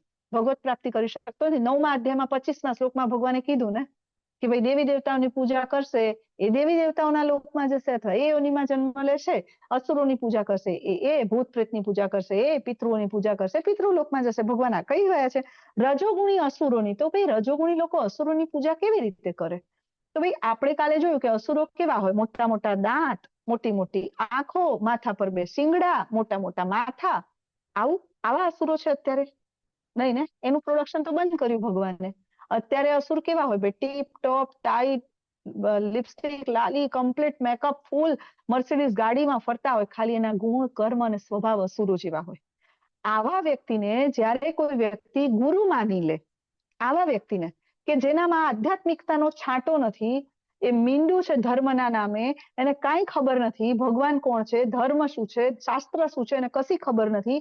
અને એવા વ્યક્તિને જ્યારે કોઈ લીડર માની લે, ગુરુ માની લે, અને એની પૂજા કરવા લાગે, એને ભગવાન માની લે, ત્યારે એ વ્યક્તિ અસુરની પૂજા કરે છે એવું કહી શકાય. આપણે જોઈએ છે ને આજના જીવનમાં. હમણાં તો જોયું સચિન તેંડુલકર, હમણાં તો જોયું અમિતાભ બચ્ચન, આ બધા આપણે હમણાં તો જોયા બોલિવૂડના સ્ટાર ને બધું. એ લોકો શું કરે? શેના માટે કાર્ય કરે છે? એ લોકો પૈસા માટે કાર્ય કરે છે. આજે હીરો તરીકે તમારી સામે પિક્ચરમાં કામ કર્યું હશે અને કાલે ફરીથી એ પેલા ગુટખા અને પાન ને સિગરેટની એડમાં આવે છે. ભગવાન કેવી રીતે હોઈ શકે? એમની પૂજા કેવી રીતે થાય? તો આવા લોકો સાથે જ્યારે કોઈ પોતાની આસ્થાને જોડે છે, શ્રદ્ધાને જોડે છે, ત્યારે એ આસુરી પૂજા કે આસુરી વૃત્તિવાળી પૂજા કહી શકાય છે એને. બરાબર. આગળ ભગવાન કહે છે કે જે ભૂત પ્રેતના તમોગુણી લોકો, તમને થશે કે માતાજી આવી તમોગુણી પૂજા કે જો શ્રદ્ધા છે ને, શ્રદ્ધા એ બહુ મહત્વની વસ્તુ છે, બહુ સૂક્ષ્મ વિષય છે. શ્રદ્ધા એ કોઈ બહુ મોટો વિષય નથી. તમારી ચેતનાની અંદર રહેલી સામાન્ય સૂક્ષ્મ વિષય છે. ખાલી આપણે સવારે ઉઠીએ, નાહી ધોઈને મંદિરમાં જઈએ, ભગવાન કે તમે જે કઈ દેવી દેવતા માનતા હોય એમને દીવો કરો, ટીંગ ટીંગ ટીંગ ટીંગ ટીંગ ઘંટડી વગાડો, 2-4 રાઉન્ડ ભગવાનને બતાવી દો કે મેં તમારો દીવો. આ ભક્તિ છે? આ શ્રદ્ધા છે? નો, આ શ્રદ્ધા નથી. કેટલાક લોકો કહે છે અમારા ઘરે લાલો છે, અમે અમારા કુળદેવીની બહુ પૂજા કરીએ. પછી તમે જયારે ઘરમાં મંદિરમાં 5 મિનિટ પેલી ટીંગિંગ ટીંગિંગ વાળી અગરબત્તી બધું બતાવી દીધું ભગવાનને, જો મેં પૂજા કરી લીધી, મારી શ્રદ્ધા છે તારામાં. મંદિરમાંથી બહાર નીકળ્યા, ઘરમાંથી બહાર નીકળ્યા, પછી આખા દિવસમાં તમને તમારો લાલો યાદ ના આવે અને તમને તમારા કુળદેવી યાદ ના આવે, તો આ તમારી શ્રદ્ધા નથી. આને શ્રદ્ધા કહેવાય નહીં. શ્રદ્ધા કોને કહેવાય? તો ભાઈ 24 કલાક તમને સતત તમારા લાલો, તમારા કુળદેવીનું સ્મરણ થતું હોય, એનું નામ શ્રદ્ધા. થાય છે? નથી થતું ને. આપણને તો શ્રદ્ધા અને ભક્તિ, આપણી ભક્તિ એટલે સવારની 5 મિનિટની ભક્તિ. એ 5 મિનિટમાં જો ભૂલથી મોડું થયું હોય તો ભાઈ આજે હું દીવાબત્તી કરવા રહી નથી હો, ભગવાનને પગે લાગી તમે દીવા કરી દેજો, આપણી શ્રદ્ધા પૂરી, આવી ગયું. આવી જ ભક્તિ કરીને અત્યાર સુધી તો આપણે, મેં તો એવી જ કરી હતી. રાઈટ. આને શ્રદ્ધા કહેવાતી નથી. યસ.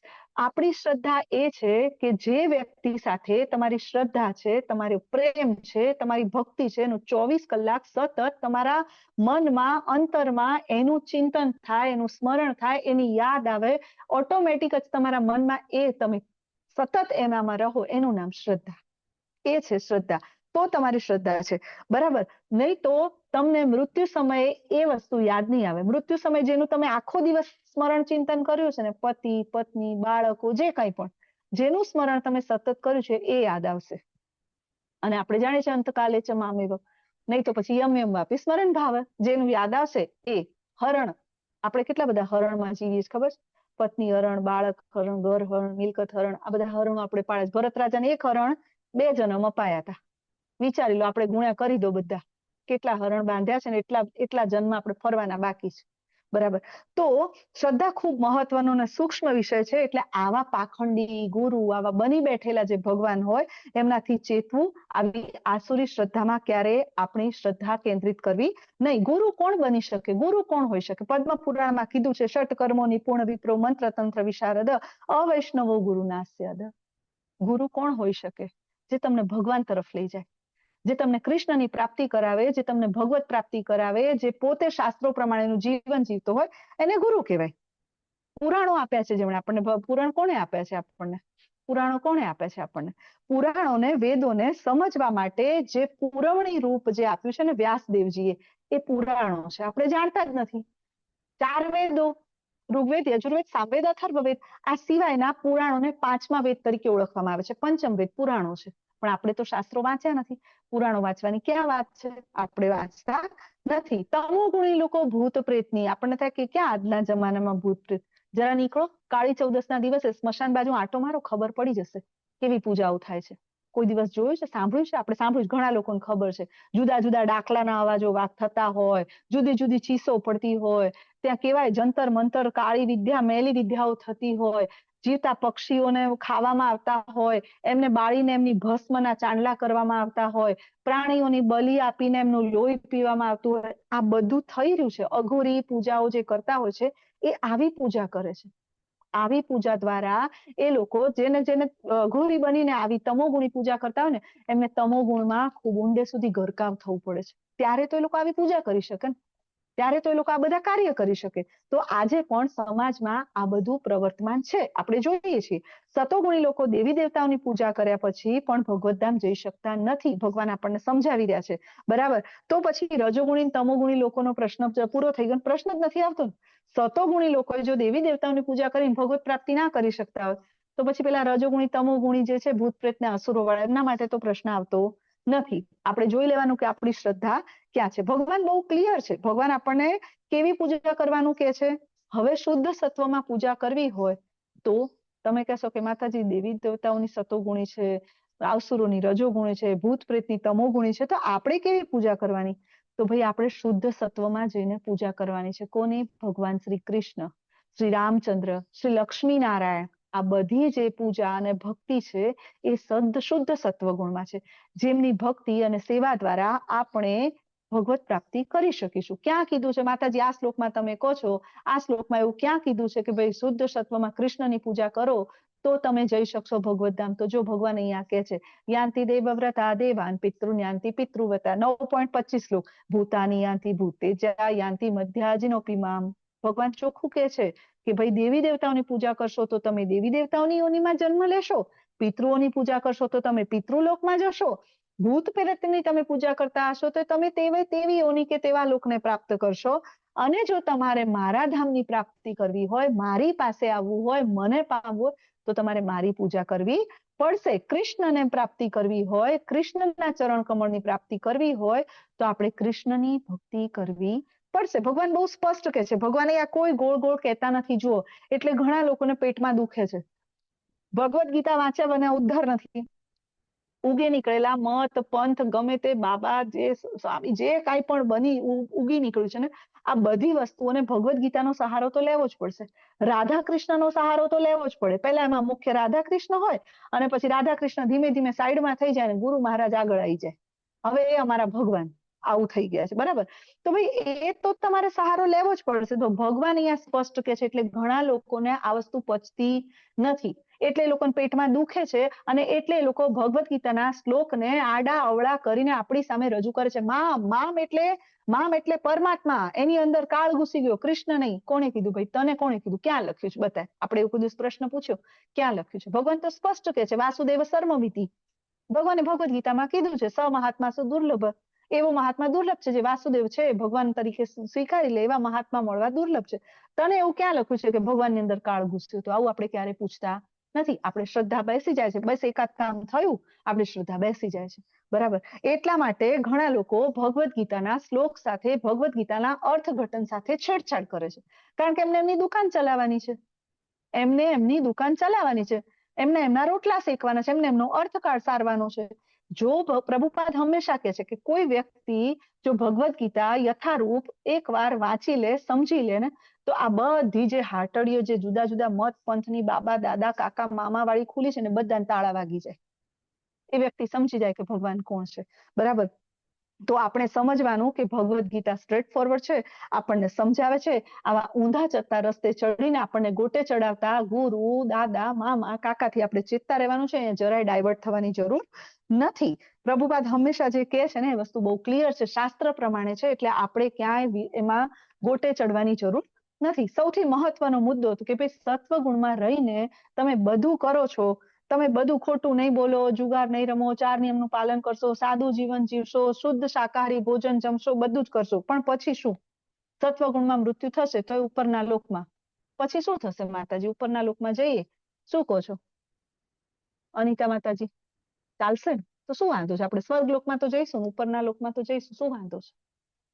શું થશે? નહીં ચાલે માતાજી. કેમ નહીં ચાલે? શું વાંધો તમને? સ્વર્ગમાં બધું સરસ તો છે. સ્વર્ગમાં આપણે શું મજા તો છે.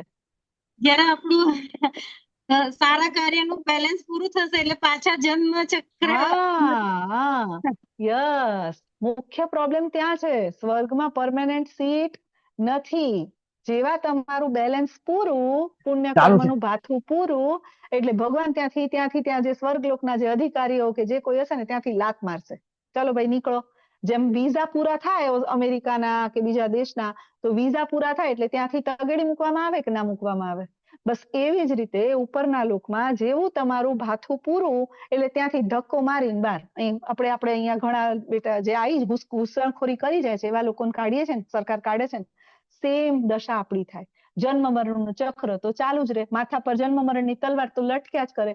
એટલા માટે આપણે આ વસ્તુ વિચારવાની છે કે ભાઈ સતોગુણમાં પણ કોઈ પણ કાર્ય કરીશું તો પણ એ પરમેનન્ટ હશે નહીં. એ બધું જ ટેમ્પરરી હશે અને આપણે વ્યવસ્થા શું કરવાની છે? પરમેનન્ટ. અને પરમેનન્ટ વ્યવસ્થા ક્યાં થશે ભાઈ? તો ભાઈ ગોલોક વૃંદાવન ધામમાં. અત્યારે સતયુગ, જો તમને બહુ સીધી વસ્તુ કહું કે સત્વગુણ છે ને કળયુગમાં સત્વ રહ્યો નથી, રજો અને તમો ગુણથી પ્રભાવિત થઈ ગયો છે. શાસ્ત્રોમાં એનો ઉલ્લેખ છે.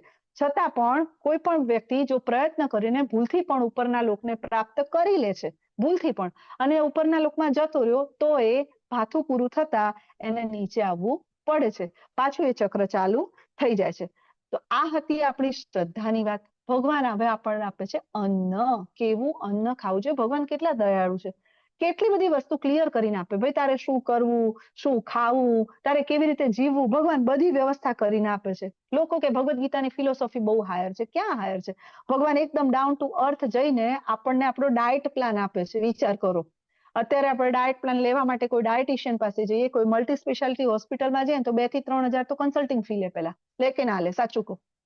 પછી પાછા તમારા ડાયટ પ્લાન ફોલો કરવાના પાછા બીજા હજારોના ખર્ચામાં નાખી દે, તો ગેરંટી તો નહીં કે ભાઈ તમારી હેલ્થ સારી થશે કે નહીં, તમે પાતળા થશો કે નહીં.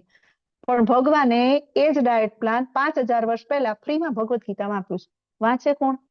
શાસ્ત્રો વાંચવા નથી. ક્યાંથી ડાયટ પ્લાન વાંચે? ભગવાન શું કહે છે કે ભાઈ જે અન્ન સત્વગુણી મનુષ્યને પ્રિય છે, તે આયુષ્ય વધારનાર, જીવન શુદ્ધ કરનાર, સ્વાસ્થ્ય આપનાર, સુખ તૃપ્તિ આપનારું હોય છે.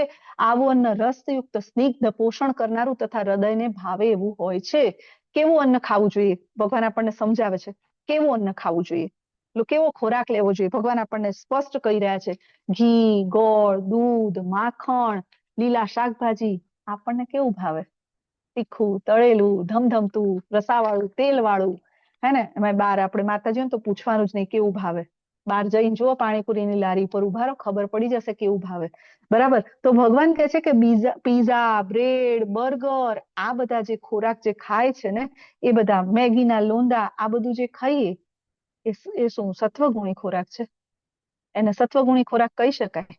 નથી. ભગવાન કહે છે સત્વગુણી ખોરાક કેવો હોય? તો કે આયુષ્ય વધારનારો હોય, જીવન અને ચેતનાને શુદ્ધ કરનારો હોય, સારું સ્વાસ્થ્ય આપનારો હોય, આપણા આયુષ્યને વધારે અને આપણને બળ આપે, બળ પ્રદાન કરનારો હોય, સુખ આપનારો હોય, જે ખાધા પછી આપણને દુઃખ ન આપે, ખાધા પછી મસા ને ભગંદર ને આ બધી બીમારીઓ ન કરે, આંતરડાના જે ઇન્ફેક્શન ને આ બધું ન કરે, એને સત્વગુણી ખોરાક કહેવામાં આવે છે. કોરોનામાં આપણે જોઈ લીધું હતું ને, ઇમ્યુનિટી વધારનારો ખોરાક કેવો? લીલા શાકભાજી ખાઓ, જ્યુસ પીવો. આપણે કેવું ખબર? જ્યાં સુધી આગ ના લાગે ને ત્યાં સુધી આપણે કૂવો ખોદીએ જ નહીં. આગ લાગે ને એટલે જ કૂવો ખોદવા બેસીએ. બરાબર છે? તો ભાઈ આવું રસયુક્ત, સ્નિગ્ધ, ઘી, માખણ, આ બધું સ્નિગ્ધ રસયુક્ત પદાર્થ, પોષણ કરનારું અને હૃદયને ભાવે એટલું. હૃદયને ભાવે એટલે શું? ખોરાક હૃદયના ક્યાં ભાવે? હૃદયને ભાવે એટલું કે જે ખાધા પછી ક્યારે આપણને અફસોસ ના થાય, પસ્તાવો ના થાય કે મેં ક્યાં ખાઈ લીધું. એને કહેવાય હૃદયને ભાવે એવું. તો નીચે જે આપ્યું ને આ બધા ખોરાકો કેવા છે? સત્વગુણી ખોરાક છે, સાત્વિક ખોરાક છે. પણ ભગવાન કહે છે કે સત્વગુણથી પણ ઉપર. આ સત્વગુણી ખોરાક છે, આનાથી ઉપરના લેવલનો ખોરાક કયો હોઈ શકે? કહેશો મને ખરા પ્રિયા માતાજી? આનાથી ઉપરના લેવલનો કયો ખોરાક હોઈ શકે? સત્વગુણી તો પણ ઉપર ખોરાક, જે ભગવાનના ભક્તોને બહુ પ્રિય હોય. હરિનામ જપ, ભગવાનને ભોગ ધરાવે પ્રસાદ. પ્રસાદ, તુલસી પત્ર ભગવાન મૂકી. પ્રસાદ. હરી હરી બોલ, હરી હરી બોલ. ખૂબ સરસ. ભગવાનને ભોગ લગાડીને ભગવાનના ભક્તો આ ભોજન હોય ને એને પાછું એને શુદ્ધ સત્વમાં લઈ જાય. તુલસી પત્ર મૂકે, ભગવાનને ભોગ લગાડે, ભગવાન જમી લે, પછી ભગવાનના ભક્તો જમે. આવું ભોજન હોય એ જમવું જોઈએ. તમે સત્વગુણી ભોજન જમો ને તો પણ એમાં કર્મનું બંધન છે. સતોગુણી તો છે, આગળ જે જોયું એ સતોગુણી છે, પણ એમાં પાપની પ્રતિક્રિયા છે. પરંતુ આપણે આગળ જોઈ ગયા હતા ને, યજ્ઞ અર્થાત કર્મણો અન્યત્ર, 3જા અધ્યાયમાં જોયું હતું ને કે ભાઈ ભોજન તમે બનાવો છો તો તમે અગ્નિમાં કેટલા જીવડા બેક્ટેરિયાનો નાશ કરો છો, ખેતરમાં અનાજ ઉગ્યું ત્યારે કેટલા જીવોનો ત્યાં વધ થયો, આ બધું પાપ તમને લાગે છે. પરંતુ ભોજન બનાવીને જ્યારે ભગવાનને પ્રસાદ ધરાવવામાં આવે છે ત્યારે આપણે એ કર્મ બંધન, એ પાપની પ્રતિક્રિયાઓમાંથી મુક્ત થઈ જઈએ છીએ, ઉપરથી પ્રસાદ રૂપે મળે એટલે ભગવાનના આશીર્વાદ પ્રાપ્ત થાય. તો ભગવાનના ભક્તો હંમેશા આવું ભોજન પસંદ કરે છે. શુદ્ધ સત્વગુણી ભોજન આને કહી શકાય. એટલા માટે ભગવાનને ભોગ લગાડ્યા સિવાય ક્યારે પણ ભોજન જમવું જોઈએ નહીં. આનું કોઈ કર્મ બંધન કે પાપી પ્રતિક્રિયાઓ આપણને લાગતી નથી. એટલે ભગવાન સેન્ટર પોઈન્ટમાં થઈ ગયા. અધ્યાય 3 માં આપણે આ બધું શીખી ગયા હતા. એટલે વૈષ્ણવો હંમેશા આ પ્રકારનું ભોજન ખાય છે. જો આપણે જે ભોજન ખાઈએ છીએ ને એ કેટલા 3 ભાગમાં વહેંચાય છે. સૌથી મોટો ભાગ મળ રૂપે બહાર નીકળી જાય છે. થોડોક જે ઘટકોને ભાગ છે માંસ પેશીઓ, આપણા હાડકા, આપણું લોહી, એમાંથી એ બને છે. અને સૌથી સૂક્ષ્મ ઘટક જે છે એ ચેતના, જેને કહેવાય સ્પિરિચ્યુઅલ સેલ, બરાબર, એનાથી આપણી ચેતનાને પોષણ મળે છે. જ્યારે તમે ભગવાનને ભોગ લગાડીને ભોજન જમો છો ત્યારે તમારી આધ્યાત્મિક ચેતના છે ને એને પોષણ મળે છે. એટલે તમારી આપણે કે ને પ્રસાદ ખાવાથી ચેતના શુદ્ધ કેવી રીતે થાય, તો ભોજનની અંદર આ વસ્તુ છે. ભોજન જો એકચ્યુઅલી સાચું કહું ને તો ખોરાક છે ને એ સૌથી વધારે તમારી ચેતનાને ટ્રાન્સફોર્મ કરી શકે. એનર્જી ટ્રાન્સફોર્મ સૌથી વધારે ભોજનથી થાય. એટલે ઘણી વાર આપણે સાંભળીને આને આ ખવડાવી દીધું ને કોકે કંઈક મંત્રીને ખવડાવી દીધું ને શું છે.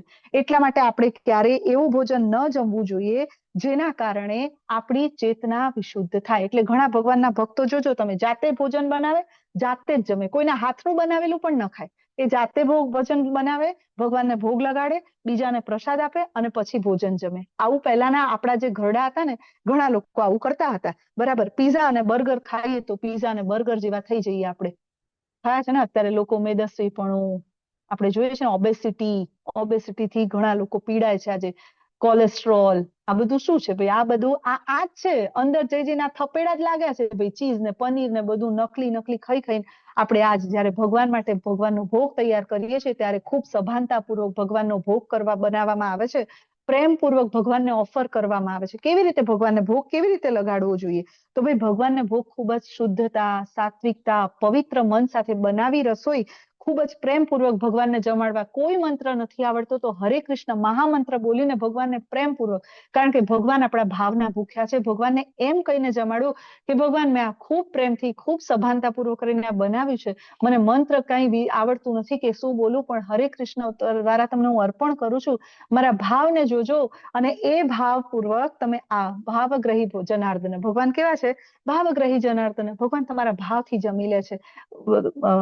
શબરીના હેઠા બોર ખાય છે, જનાબાઈની ખીચડી ખાય છે ભગવાન. આપણે ભાવપૂર્વક ભગવાનને 15 વર્ષનું બાળકને જમતા જેટલો સમય લાગે એટલા સમય માટે ભોગને ભગવાન સામે રહેવા દેવાનો. ભગવાન જમી જાય પછી થાળી ભૂલી ગયા ને એમના એમ પડી રહ્યું નહીં.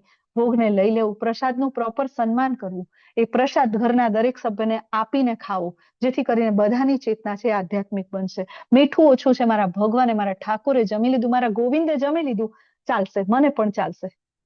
પહેલા તો મીઠું ઓછું હોય, વાળ આવી જાય તો થાળી જાય આમ. શું કરો છો? રસોઈ બનાવતા નથી આવડતી. જયારે ભગવાનનો પ્રસાદ જમે, જયારે આપણા ઘરના સભ્યો, ત્યારે એમની ભાવના એવી થઈ જાય કે ભગવાને જમી લીધું ને, મીઠું ઓછું હતું તોય ભગવાન જમી લીધું, આપણે પણ એ જમી લઈશું. આને કહેવાય ભોગ ધરાવ્યો અને આને કહેવાય પ્રસાદ ગ્રહણ કર્યો. પછી ઉપર આ મીઠું નાખીને ખાઈએ તો એ આપણી જીભનો સ્વાદ છે, એ આપણી ઇન્દ્રિયની તૃપ્તિ છે. બરાબર. તો આ ભાવે આપણે ભગવાનને ભોગ લગાડીને ખાવું જોઈએ. હવે રજોગુણી ખોરાકની વાત છે. તો ભાઈ રજોગુણી ખોરાક કેવો છે? તો અતિશય કડવું, ખાટું, ખારું, ગરમ, તીખું, લુખું અને બળતરા કરનારો જે ખોરાક જે મનુષ્યને અત્યંત પ્રિય હોય, આવા અન્ન દુઃખ, શોક અને રોગ ઉત્પન્ન કરે. ખાટું ખાવાથી ચામડીના રોગ થાય, ખારું ખાવાથી બીપી વધી જાય, ગરમ અને તીખું ખાવાથી મોઢાના અલ્સર, ચાંદા પડી જાય, લુખું બળતરા કરનારું ભોજન ખાવાથી એસિડિટી, અલ્સર થઈ જાય. આવા બધા ભોજન છતાંય આપણને પ્રિય છે. હમણાં સાંજે 5, 5:30 પછી નીકળો અને માતાજી આમ ઉભા રહી ગયા હોય પેલી પાણીપુરીની સરસ મજાની લારી ઉપર, આવા જ દે ભાઈ. આમ લાઈન લાગી હોય, હાથમાં લઈને, આમ ઘરમાં તો 1 મિનિટ ના ચાલતું હોય પણ બહાર આમ કટોરા લઈને ઉભા રહે, આવા દે, હજી તીખું, હજી થોડી તીખી ચટણી નાખ, હજી થોડું મરચું નાખ, હજી મજા આવશે. અને પછી આમ ગટગટાવે પેલું પાણી, કેટલું સ્વચ્છ પાણી ખબર છે? પેલો પાણીપુરી વાળો 7 દિવસથી નાયો ના હોય, એના કપડામાંથી દુર્ગંધ મારતી હોય, એના હાથ એના પરસેવાને ખબર નહીં ક્યાં અડ્યા હોય. તમે સમજી જાઓ એ કેવા હાથ એને એના પાણીમાં 24 કલાક એ પાણીપુરીના પાણીમાં બોળી રાખ્યા હોય, જેના નખમાં ગંધાતો મેલ ભરાયો હોય, એ બધું એ પાણીમાં એનો સરસ મજાનો સ્વાદ ઉતરે અને એ ફોગાઈ ગયેલા એના ગંધાતા હાથથી તમને જયારે પાણીપુરી આપે ને ત્યારે તમને બહુ મજા આવે, ખૂબ સંતોષ થાય. આપણે આવું ભોજન ખાઈએ છીએ. આવું ન ખાવું જોઈએ. આ ઘોર તમોગુણી ભોજન છે. આને અવોઇડ કરવું જોઈએ. આ ઘોર નરકની યાતના આપે છે. ભગવાનના ભક્તો ક્યારે આવું ભોજન પસંદ કરતા નથી. એટલા માટે આપણે આ વસ્તુને બહુ ધ્યાનમાં રાખીને ભોજન આપણે શું ખાઈએ છીએ, કેવું અન્ન ખાઈએ છીએ, શુદ્ધ સત્વમાં હોય એવું જ ભોજન આપણે ખાવું જોઈએ. ઘોર તમોગુણી ભોજન કોને કહ્યું છે? તો ભાઈ ઘોર તમોગુણી ભોજન એટલે એવું ભોજન જે રાંધ્યા પછી 3 કલાક પછી જે ભોજન તમે જમો તો એ તમોગુણી બની જાય છે.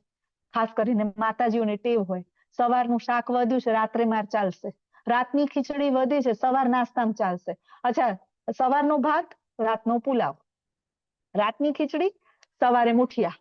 આ બધું આપણે માતાજીઓના ટેવ હોય. બગાડ ના કરાય ભાઈ. શરીર બગડે ચાલે, મન બગડે ચાલે, પેટ બગડે ચાલે, આધ્યાત્મિક ચેતના બગડે ચાલે, પણ ખોરાક ના બગડવું જોઈએ. તમે રાંધો એવું વિચારીને આપણે રાંધવાની શરૂઆત કરીએ. ભગવાનના ભક્તો ભગવાનને ભોગ લગાડીને જમી લીધું પછી એ ખોરાક વધે છે તો પણ એનો ઉપયોગ કે ભાઈ કોઈને જરૂરિયાત વાળાને પ્રસાદ આપી દઈએ. પણ આપણે એવા ખોરાક ખાઈએ છીએ જે 4 નહીં 16 કલાક પડ્યા હોય ફ્રીજમાં, અને એવો ખોરાક આપણે ખાઈએ છીએ. ભગવાન ના પાડે છે આવું 3 કલાક પહેલા રાંધેલું, સ્વાદહીન, બગડેલું, દુર્ગંધ મારતું. ઘણા કે ને ક્યાં લખ્યું છે ભગવદ ગીતામાં, ક્યાં લખ્યું છે લસણ ડુંગળી નહીં ખાવાની, એવું ક્યાં લખ્યું છે? આ લખ્યું તો છે ભાઈ, સ્વાદહીન અને બગડેલું ને દુર્ગંધ મારતું. લસણ ડુંગળી ખાઈને તમે કોઈને મળવા જાઓ, નવા નવા લગ્ન થયા હોય અથવા નવા પ્રેમી પ્રેમિકા સગાઈ થઈ હોય ને એકબીજાને મળવા જવાનું હોય, ડુંગળી ખાઈને નહીં જાય. બોલીએ તો મોઢામાંથી વાસ આવે. ભાઈ આપણા પતિને, આપણા પ્રેમીને આપણા મોઢામાંથી વાસ આવે તો આપણે ઠાકોરજી નહીં આવે આપણે ખાઈશું તો? ભગવાનના ભક્તો ક્યારે આવું ભોજન પસંદ કરતા નથી. ભગવાનના ભક્તો હંમેશા સાત્વિક ભોજન કરે. એટલે આવું અસ્પૃશ્ય વસ્તુઓ બનેલું, કેટલાય ચીઝ ને પનીર આપણે ખાય ને એ પડ્યા હોય ને, તમે ચીઝની ફેક્ટરીમાં કોઈક દિવસ જાઓ જ્યાં ચીઝ બનતું હોય, તમે જિંદગીમાં ચીઝનું નામ નહીં લો. તમે પનીર, બટર જે બનતા હોય ને, કોઈક વાર ડેરીમાં જઈને જુઓ પ્રોડક્શન, તમે જિંદગીમાં હાથ નહીં અડાડો એને કે આ આટલું ગંદુ કરીને, આટલું સડવીને આવી રીતે આ વસ્તુને બનાવવામાં આવ્યું છે. આપણા ભક્તો હંમેશા તાજા ભોજનને પસંદ કરે છે.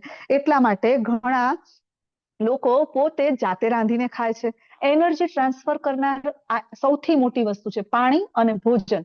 એનર્જી ટ્રાન્સફર કરે છે. એટલા માટે આપણે એને બહુ સાવચેતીપૂર્વક ખાવું જોઈએ. કયા ગુણમાં છે એ ભોજન એ પ્રમાણે ખાવું જોઈએ, કે તામસિક છે, રાજસિક છે, સાત્વિક છે, કે આપણે ભોજનને શુદ્ધ સત્વ ગુણમાં ભગવાનને ભોગ લગાડીને પ્રસાદમ તરીકે લેવું છે. આ ખૂબ વિચારવાનો પ્રશ્ન છે કે આપણું ભોજન કેવું હોવું જોઈએ. હવે વાત છે યજ્ઞની. યજ્ઞ કેવા હોવા જોઈએ? તો ભાઈ યજ્ઞ કોને કીધું? સ્વાહા સ્વાહા એ યજ્ઞની વાત છે? ના, એ તો યજ્ઞ છે જ, પણ કળિયુગનો યજ્ઞ કયો છે ભાઈ? કળિયુગનો યજ્ઞ છે, કયો યજ્ઞ છે? યજ્ઞ નામ જપ યજ્ઞોસ્મી. યજ્ઞ નામ જપ યજ્ઞોસ્મી. યસ, એટલે ભગવાન આપણને સમજાવ્યું આગળ કે ભાઈ ઓફરિંગ કરવું. ભગવાનને ઓફર કર્યું. કોઈ પણ વસ્તુ ભગવાનને ઓફર કરો એટલે એ યજ્ઞ બની જાય. કૃષ્ણ પ્રીત્યાર્થે, વિષ્ણુ પ્રીત્યાર્થે જયારે કોઈ પણ કાર્ય કરીએ છીએ ત્યારે એ યજ્ઞ બની જાય છે. બરાબર. તો સાચો યજ્ઞ શું છે? તો ભગવાનને જયારે આપણે, પ્રભુપાદ જયારે અમેરિકા ગયા ને ત્યારે એમના કોઈ સ્વજન ત્યાં હતા નહીં. પ્રભુપાદ પોતાના હાથે 25 લોકોનું ભોજન એકલા બનાવતા હતા. અને ભોજન કેવું ભાઈ? બટેકા પૌવા બનાવીને ખવડાવી દીધા એવું? ખીચડી વઘારીને ખવડાવી દીધી એવું? ના, પ્રભુપાદ પોતાના હાથથી દાળ, ભાત, શાક, રોટલી, મિષ્ટાન, ફરસાણ બધું બનાવતા, ભગવાનને ભોગ લગાડતા. 25 જણાનું ભોજન એકલા હાથે બનાવતા, બધાના કામ કરતા, રસોડું સાફ કરતા, બધું જ પ્રભુપાદ જાતે કરતા હતા. આને કહેવાય યજ્ઞ. કારણ કે પ્રભુપાદ જાણતા હતા કે ભાઈ હું જયારે, તમે જુઓ લીલામૃત, પ્રભુપાદ લીલામૃત વાંચીએ તો એની અંદર આની ડિટેલમાં ચર્ચા છે કે પ્રભુપાદ કેવી રીતે લોકોની ચેતનાને ટ્રાન્સફોર્મ કરતા હતા, કેવી રીતે ભૌતિક ચેતનાને આધ્યાત્મિક ચેતના કેવી રીતે બનાવતા હતા. પ્રભુપાદને વિશ્વાસ હતો, મારા કૃષ્ણને ભોગ લગાડીને જયારે પ્રભુપાદ કહી દીધું તું, હું તો તારા હાથની કઠપુતળી છું, તું જેમ નચાવીશ એમ નાચીશ. પ્રભુપાદ આવું ભગવાનને કહી દે છે, તું જેવું કરાવીશ ને એવું હું કરીશ, પણ હું તારા માટે કરીશ, બધું જ કૃષ્ણ માટે કરીશ. આને કહેવાય યજ્ઞ. આ છે યજ્ઞ. જ્યારે તમે કોઈને ભક્તિ આપો છો તે યજ્ઞ છે. દેખાડા માટે કરવામાં આવતો યજ્ઞ, નામના માટે કરવામાં આવતો યજ્ઞ, એને તમોગુણી. ઘણા લોકો અત્યારે કરે છે ને, મોટા મોટા યજ્ઞો કરાવે, સ્વાહા સ્વાહા, મોટું મોટું દાન કરે, બધું આવી રીતે. તો એ છે રજોગુણી, જેનું કોઈ ફળ પ્રાપ્ત થતું નથી. રજોગુણી યજ્ઞનું કોઈ ફળ પ્રાપ્ત થતું નથી, જે ખાલી દેખાડા માટે હોય, સન્માન માટે હોય, લોકોને જમાડે, કેટલું મોટું કર્યું યજ્ઞ, એનું કોઈ ફળ છે નહીં. તમોગુણી યજ્ઞ જે રાક્ષસો કરતા હતા, જે રાવણ કરતો હતો, ભસ્માસુરે જે કર્યો હતો ને એ યજ્ઞ, આ તમોગુણી, જે લોકોના નાશ માટે, વિનાશ માટે હોય. અને અત્યારે લગ્ન થાય છે, ઘેર ઘેર થાય છે. પૂછો ક્યાં? લગ્ન મંડપમાં જઈને જુઓ, લગ્ન મંડપની અંદર જે યજ્ઞ વેદી હોય છે એ પવિત્ર, ત્યાં વિષ્ણુ અને લક્ષ્મીજીને સાક્ષાત આપણે જ્યારે લગ્ન એટલે શું છે? એક આધ્યાત્મિક આપણા જે જીવન છે એની આધ્યાત્મિક જીવનની શરૂઆત છે. છતાં પણ ત્યાં લોકો બૂટ ચંપલ પહેરીને ફરે, પ્લાસ્ટિકના ફૂલ ને પેલા દડા ને ખબર નહીં શું શું ઉછાળે, પેલા કંઈક નવા ફુવારા જેવા સ્પ્રે હોય છે આમ જેમાંથી ફુવારા નીકળે, સ્નો સ્પ્રે એવું કહેશે. આવું બધું યજ્ઞમાં છે. તમે ખાવા જમવા બેઠા છો, તમારી થાળીમાં કચરો આવી જાય, વાળ આવી જાય, પ્લાસ્ટિક આવી જાય, આપણે એ થાળીને શું કરીએ? મૂકી દઈએ ને. ભગવાન યજ્ઞ દ્વારા તો ગ્રહણ કરે છે જે આહુતિ આપવામાં આવે. એ આહુતિને લોકો આટલી દૂષિત કરે, પછી આપણે કઈ છૂટાછેડા થઈ જાય છે. આજકાલ થાય જ ને ભાઈ. શરૂઆત ક્યાંથી કરી હતી? જો યજ્ઞમાં શું નાખી નાખીને શરૂઆત કરી તો છૂટાછેડા થાય ને પછી ક્યાંથી ટકે લગ્ન જીવન? બરાબર. તો આ બધી વસ્તુ ખૂબ ખૂબ અસુરો જે આ છે એ તમોગુણી યજ્ઞ કરતા હતા. આગળ વાત છે તપની.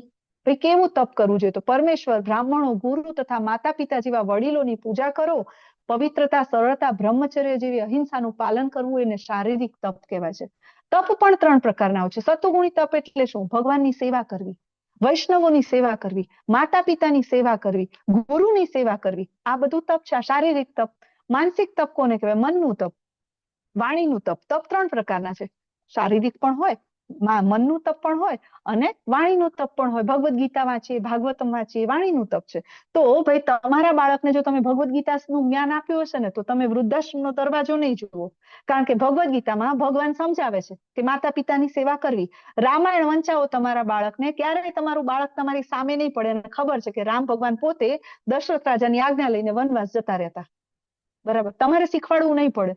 જ્યારે તમારું બાળક વૈષ્ણવ બનશે ને ત્યારે આ ગુણ એનામાં ઓટોમેટિક આવી જાય છે. એટલા માટે આપણા બાળકોને આપણે ધર્મ આપવાનો છે, એટલા માટે આપણા બાળકોને આપણે શાસ્ત્રો સમજાવવાના છે, એટલા માટે ભગવદ્ ગીતાનું જ્ઞાન આપવાનું છે. બરાબર. તો ભગવાન આપણને કહે છે કે ભાઈ વાણીનું તપ, સત્ય બોલો, મધુર બોલો, ભગવાનના નામનો જપ કરો. આ બધું જ વાણીનું તપ છે. કોઈને ગમે એવું બોલો, મધુર વાણી. કોઈને દુઃખ થાય, ક્લેશ થાય એવા વાક્યો મનમાંથી ન બોલવા. આ છે. કોઈને પીડા, ઉદ્વેગ, ચિંતા કરાવે એવું ન બોલવું, એ વાણીનું તપ. મનનું તપ. ભાઈ મનનું તપ શું છે? તો ભાઈ મનના તપને ભગવાન કહે છે કે સંતોષ, સરળતા, ગાંભીર્ય, આત્મસંયમ, જીવનની શુદ્ધિ, આ સર્વ મનના તપ છે. બરાબર. કોઈને ભગવદ્ ગીતા સાંભળીએ, આપણે કોઈને ભગવદ્ ગીતાનું જ્ઞાન આપીએ છીએ તો એ વાણીનું તપ છે. આપણે ભગવદ્ ગીતા વાંચીએ છીએ, ભાગવતમ વાંચીએ છીએ, આ વાણીનું તપ છે. અને આપણું જીવન સરળ હોય, સંતોષી હોય, ગંભીર્ય હોય, ભગવાન દ્વારા શુદ્ધ જે જીવનમાં કીધું છે, શાસ્ત્રો પ્રમાણેનું જીવન જીવીએ છીએ તો એ આપણા મનનું તપ છે. બરાબર. આ ત્રણેય તપની કેટેગરી છે. એનાથી ઉપર કઈ? હવે કહેશે માતાજી શું ખબર પડી ગઈ? સત્વ, શુદ્ધ સત્વમાં શ્રદ્ધા ખબર પડી ગઈ કે ભાઈ રામકૃષ્ણની ભક્તિ કરીએ, શુદ્ધ સત્વમાં. અચ્છા, અન્નય ખબર પડી ગઈ કે ભોગ લગાડીને જમવું જોઈએ, શુદ્ધ સત્વમાં. તપ કયું શુદ્ધ સત્વનું? તો શુદ્ધ સત્વનું તપ એટલે તમે ગોવર્ધન પરિક્રમા કરો, તમે વૃંદાવન પરિક્રમા કરો, તમે માયાપુર પરિક્રમા કરો, તમે ભક્તો સાથે કીર્તન કરો. આ બધું જ જે તમે કઠોરતાથી તપ કરી રહ્યા છો, પણ એ પણ ભગવાનની પ્રસન્નતા માટે જે થઈ રહ્યું છે, આ બધા જ તપ છે એ શુદ્ધ સત્વગુણમાં થયેલા તપ છે. આપણે ભક્તોએ, વૈષ્ણવોએ આ તપ કરવાના છે કે આ ત્રણેય શાસ્ત્રો પ્રમાણે. બરાબર. શાસ્ત્રોમાં જે લખ્યું છે એ ફરજિયાતપણે કરવામાં આવે એ સત્વગુણમાં, કે ભાઈ ચલો આપણે સત્વગુણમાં જે કરવાનું કીધું છે આપણે કરી લીધું. પણ એનાથી ઉપર ભગવાનની પ્રસન્નતા માટે. ભગવાનના ભક્તો કોઈ વસ્તુ પરાણે કરતા નથી.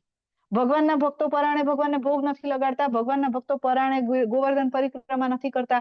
ભગવાનના ભક્તો પરાણે ભગવાનની સેવા નથી કરતા. ભગવાનના ભક્તો પ્રસન્નતા માટે કરે છે. મારો ઠાકોર, મારા ગોવિંદ પ્રસન્ન છે ને, હું પ્રસન્ન છું. બરાબર. તો આ છે શુદ્ધ સત્વ. ભગવાન આગળ કહે છે કે દેખાડો કરવા માટે જયારે કોઈ પણ વસ્તુ કરવામાં આવે, સન્માન માટે કોઈ પણ કરવામાં આવે, તો એ બધું જ જે છે એ બધું શું છે ભાઈ? રજોગુણી તપ, જે દેખાડા માટે છે.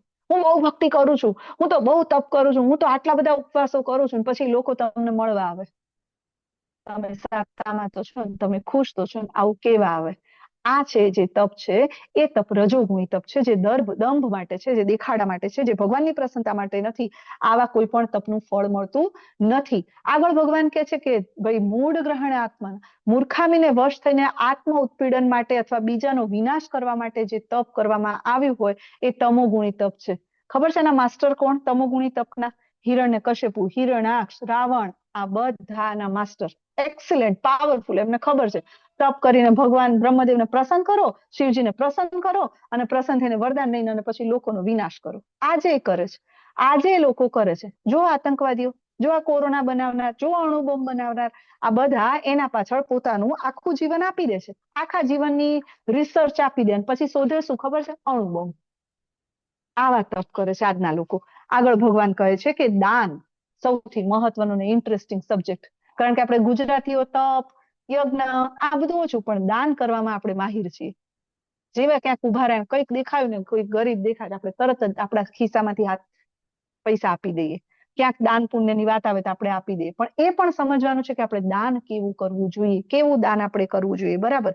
તો આપણા શાસ્ત્રોમાં દાનનું ખૂબ મહત્વ આપવામાં આવ્યું છે. જો દાનનું ખૂબ મહત્વ છે, શાસ્ત્રો આપણને ભરી ભરીને લખ્યા છે દાન કરવું જોઈએ. દાન કરવાથી તનની શુદ્ધિ, મનની શુદ્ધિ, ધનની શુદ્ધિ થાય છે. તન, મન અને ધનથી ભગવાનની સેવા કરવી હોય તો એની શરૂઆત ધનથી થાય. જ્યારે વ્યક્તિ દાન કરે છે ને ત્યારે એનું ધન શુદ્ધ થાય છે અને ધન પ્રત્યેની આસક્તિ ઓછી થાય છે. જ્યારે વ્યક્તિ દાન કરે છે ત્યારે એનું મન શુદ્ધ થાય છે અને ખબર છે કે ભાઈ આ કશું જ મારું નથી, હું શરીર નથી, આત્મા છું અને આ બધું જે કાંઈ છે ભગવાનનું છે અને એને ભગવાનની સેવામાં લગાડવાનું છે. એટલે દાનનું ખૂબ મહત્વ છે. પણ દાન ક્યાં કરવું જોઈએ, ક્યારે કરવું જોઈએ ને કઈ રીતે કરવું જોઈએ, આ બહુ મહત્વનું છે. નહીં તો તમારું જ દાન, આપણા દ્વારા કરવામાં આવેલું દાન જ આપણને ઘોર નરકની યાતનામાં મૂકવી દે. ખબર છે ને, ભાગવતમનું ઉદાહરણ આપણે જોયું હતું ને, મૃગરાજાનું ઉદાહરણ જોયું હતું ને, આપણે ગરોળી બનીને દાન જ કર્યું હતું ને, એમણે તો દાન જ કર્યું હતું, છતાંય ગરોળી બનીને અંદર, કેમ કે ક્યારેક તો તમે એમાં ચૂકી જ જશો. એટલા માટે આજ દાન ક્યારે કરવા માટે, દાન માટેનો શ્રેષ્ઠ સમય કયો છે? આજ. કેમ આજ? તો ભાઈ યુધિષ્ઠિર મહારાજ, અર્જુનજી, ભીમ, નકુલ, સહદેવ બધા કૃષ્ણ સાથે બેઠા હતા એક દિવસ અને સરસ કંઈક ઇમ્પોર્ટન્ટ મંત્રણા ચાલતી હતી. બેઠા બેઠા વાતો કરતા હતા અને એ જ વખતે ત્યાંથી કેટલાક બ્રાહ્મણો નીકળ્યા, વૈષ્ણવો. એમણે યુધિષ્ઠિર મહારાજને જોઈને પ્રણામ કરીને કીધું કે ભગવાનના મંદિર માટે દાન આપો ને. યુધિષ્ઠિર મહારાજ, ખૂબ મહત્વની ગહન ચર્ચા ચાલી રહી હતી કૃષ્ણ ભગવાન સાથે. યુધિષ્ઠિર મહારાજે ખૂબ જ નમ્રતાપૂર્વક હાથ જોડીને કીધું કે બ્રાહ્મણ દેવતા, તમે એક કામ કરો ને, કાલે આવીને દાન લઈ જજો ને, આજે હું થોડું કામમાં છું. બ્રાહ્મણો તો હા કાંઈ વાંધો નહીં, ત્યાંથી નીકળી ગયા. ભગવાન ત્યાંથી ઊભા થઈ ગયા. ભગવાન અંદર જઈને અને ઢોલ લઈને બહાર આવ્યા. ઢોલ વગાડતા વગાડતા અર્જુનને કહે છે, ભીમને કહે છે કે ચાલો ભાઈ ઉત્સવની તૈયારી કરો, આજે ઉત્સવ છે. અર્જુન નવાઈમાં, યુધિષ્ઠિર નવાઈમાં, શેનો ઉત્સવ, શેના ઉત્સવની વાત કરે છે માધવ? કયો ઉત્સવ?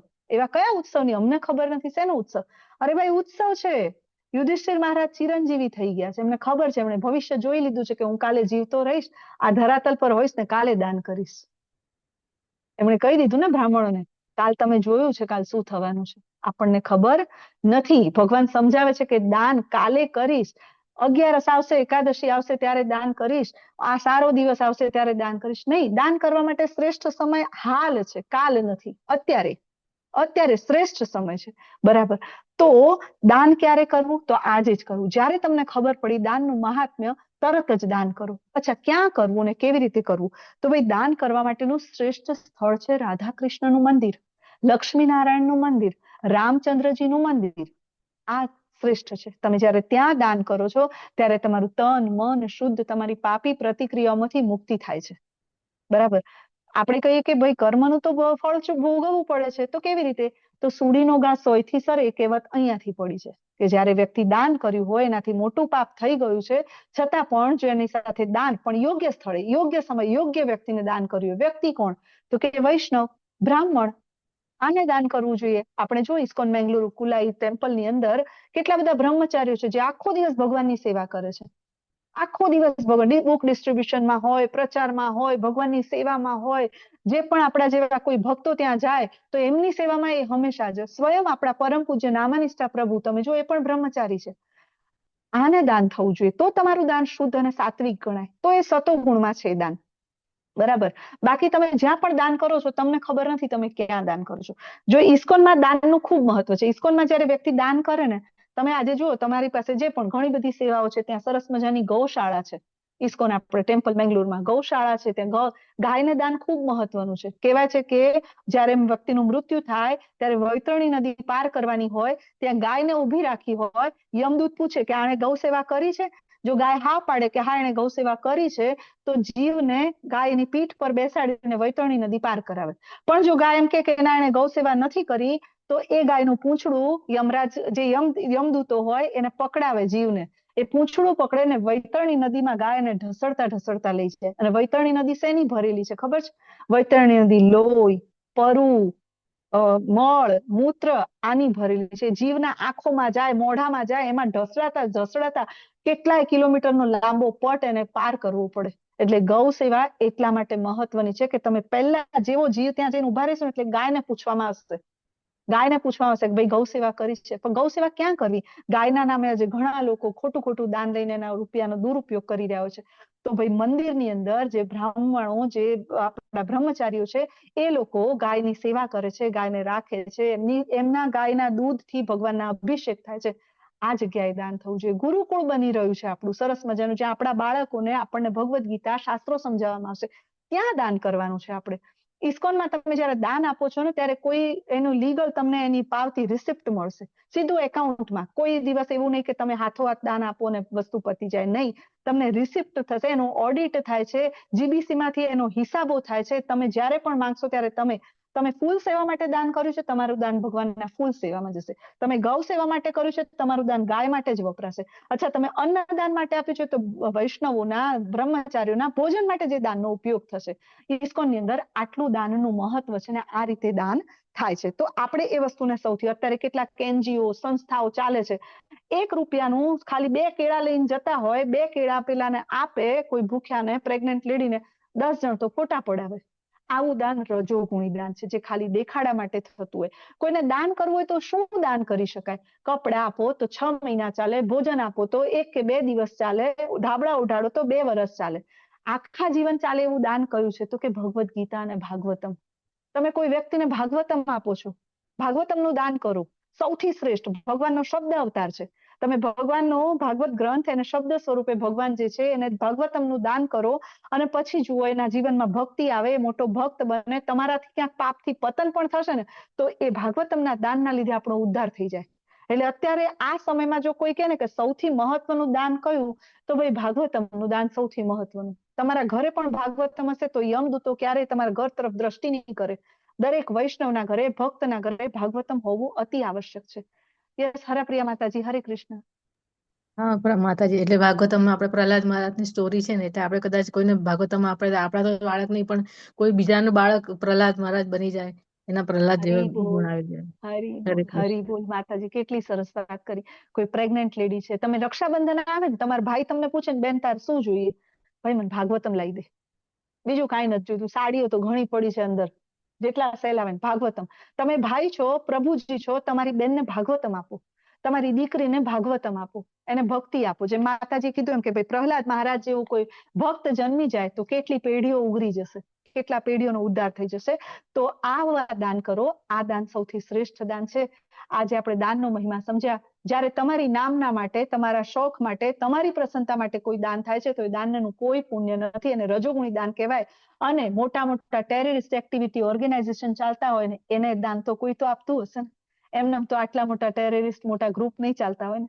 એવી સંસ્થામાં, એવા ઓર્ગેનાઇઝેશનમાં જ્યારે કોઈ દાન આપે છે ને ત્યારે એને ઘોર તમોગુણી દાન કહેવામાં આવે છે. કુપાત્રે દાન, જેનું ફળ ઘોર નરકની યાતનામાં લઈ જાય છે દાન આપનારને. તમારો પૈસો જ્યારે કોઈ આવી જગ્યાએ જાય છે, કોઈ દારૂડીઓ દારૂ પી છે, તમારા પૈસાથી જુગાર રમે છે, કોઈનું ઘર બરબાદ થાય છે, કોઈનું જીવન બરબાદ થાય છે, તો એ દાન તમને નરકની યાતનામાં લઈ જાય છે. આપણને ખબર નથી આપણું દાન કેવી રીતે ઉપયોગ થાય છે, તો દાન એવી જગ્યાએ કરો, ભગવાનના મંદિરમાં દાન કરો. ઇસ્કોન વાળા બધાને ભોજન આપે છે, ઇસ્કોન વાળા ગૌ સેવા કરે છે, ઇસ્કોન માંથી આપણે લોકોને યાત્રા પણ કરાવી છે. આપણું દાનની સેફટી ભગવાનના હાથમાં. એક એક રૂપિયો તમારો ભગવાનની સેવામાં લાગશે. ગોપાલ કૃષ્ણ જે ગોસ્વામી મહારાજ છે, એમની વાત છે, જ્યારે પ્રભુપાદને એ પોતાની બધી જ સેલરી આખી ભગવાનને આપી દેતા હતા. આખી સેલરી ભગવાનને આપી દે, ભગવાન બધી પ્રભુપાદને આપી દે, પ્રભુપાદ પાસેથી ખર્ચો લઈ જાય. પ્રભુપાદ એમને કહે છે કે તમારો એક એક રૂપિયો છે ને કૃષ્ણની સેવામાં વપરાશે, એનું ઓડિટ, તમે એનો હિસાબ પણ લઈ શકશો. એટલે આપણી પરસેવાની કમાણી ક્યાં જાય છે આપણે સમજવાનું છે. આપણી પરસેવાની કમાણી આપણે શેમાં આપીએ છીએ આપણે સમજવાનું છે. ઘોર તમોગુણી પ્રવૃત્તિઓમાં જ્યારે કોઈ વસ્તુ વપરાતી હોય તેવી જગ્યાએ દાન જવું જોઈએ નહીં. ભગવાન છેલ્લે કહે છે, જ્યારે સૃષ્ટિ સર્જનની શરૂઆત થઈ, જ્યારે ભગવાન ગર્ભોદક્ષાએ ભગવાનની નાભી કમળામાંથી બ્રહ્માજી પ્રગટ થયા, એમણે 2 શબ્દો સાંભળ્યા, ત અને પ. આ સાંભળીને એમણે હજારો વર્ષો તપ કર્યું, ભગવાનને પ્રસન્ન કર્યા, ભગવાને એમને સૃષ્ટિ સર્જનનું જ્ઞાન આપ્યું. ભગવાન ત્યારથી આ પરંપરા ચાલે છે. ઓમ તત્સત. ઓમ તત્સત નો મતલબ શું છે? ઓમ એટલે સર્વવ્યાપક. સર્વવ્યાપક કોણ છે? શ્રી કૃષ્ણ. તત એટલે કે તત્વમસી છાંદોગ્ય ઉપનિષદ જે કે છે કે તેમના માટે. કોના માટે? ભગવાન કૃષ્ણ માટે. અચ્છા, સત જે શાશ્વત છે એમના માટે. ભગવાન શ્રી કૃષ્ણ માટે જે કાંઈ તમે કર્યું છે માત્ર એ અને એ જ તમારી સાથે આવશે. એ શાશ્વત છે. આનો મતલબ એવો થાય આપણે જે કોઈ કાર્ય ભગવાન કૃષ્ણ માટે કરીએ છીએ એ એક જ શાશ્વત છે, બાકી બધું જ અહીંયા રહી જવાનું છે. એટલા માટે તમે જુઓ મોટી વિધિ હવન કાંઈ પણ થતું હશે ને તો બ્રાહ્મણો છેલ્લે બોલશે ઓમ તત્સત, એટલે અમે આ જે કાંઈ કર્યું એ કૃષ્ણને અર્પણ, એ કૃષ્ણ માટે કર્યું છે. એટલા માટે એ સત રે, શાશ્વત રે. સત એટલે શું? શાશ્વત. બરાબર. એના સિવાય બીજી કોઈ વસ્તુ શાશ્વત નથી. એટલા માટે છેલ્લે કે ને શ્રી કૃષ્ણ અર્પણમસ્તુ. આપણે પણ માળા કરીને હંમેશા જયારે માળા કરો ને ત્યારે માળા કરીને ભગવાનને કેવું પડે હરિ ઓમ તત્સત, ભગવાન તમારા માટે, એટલે એ શાશ્વત થઈ જાય.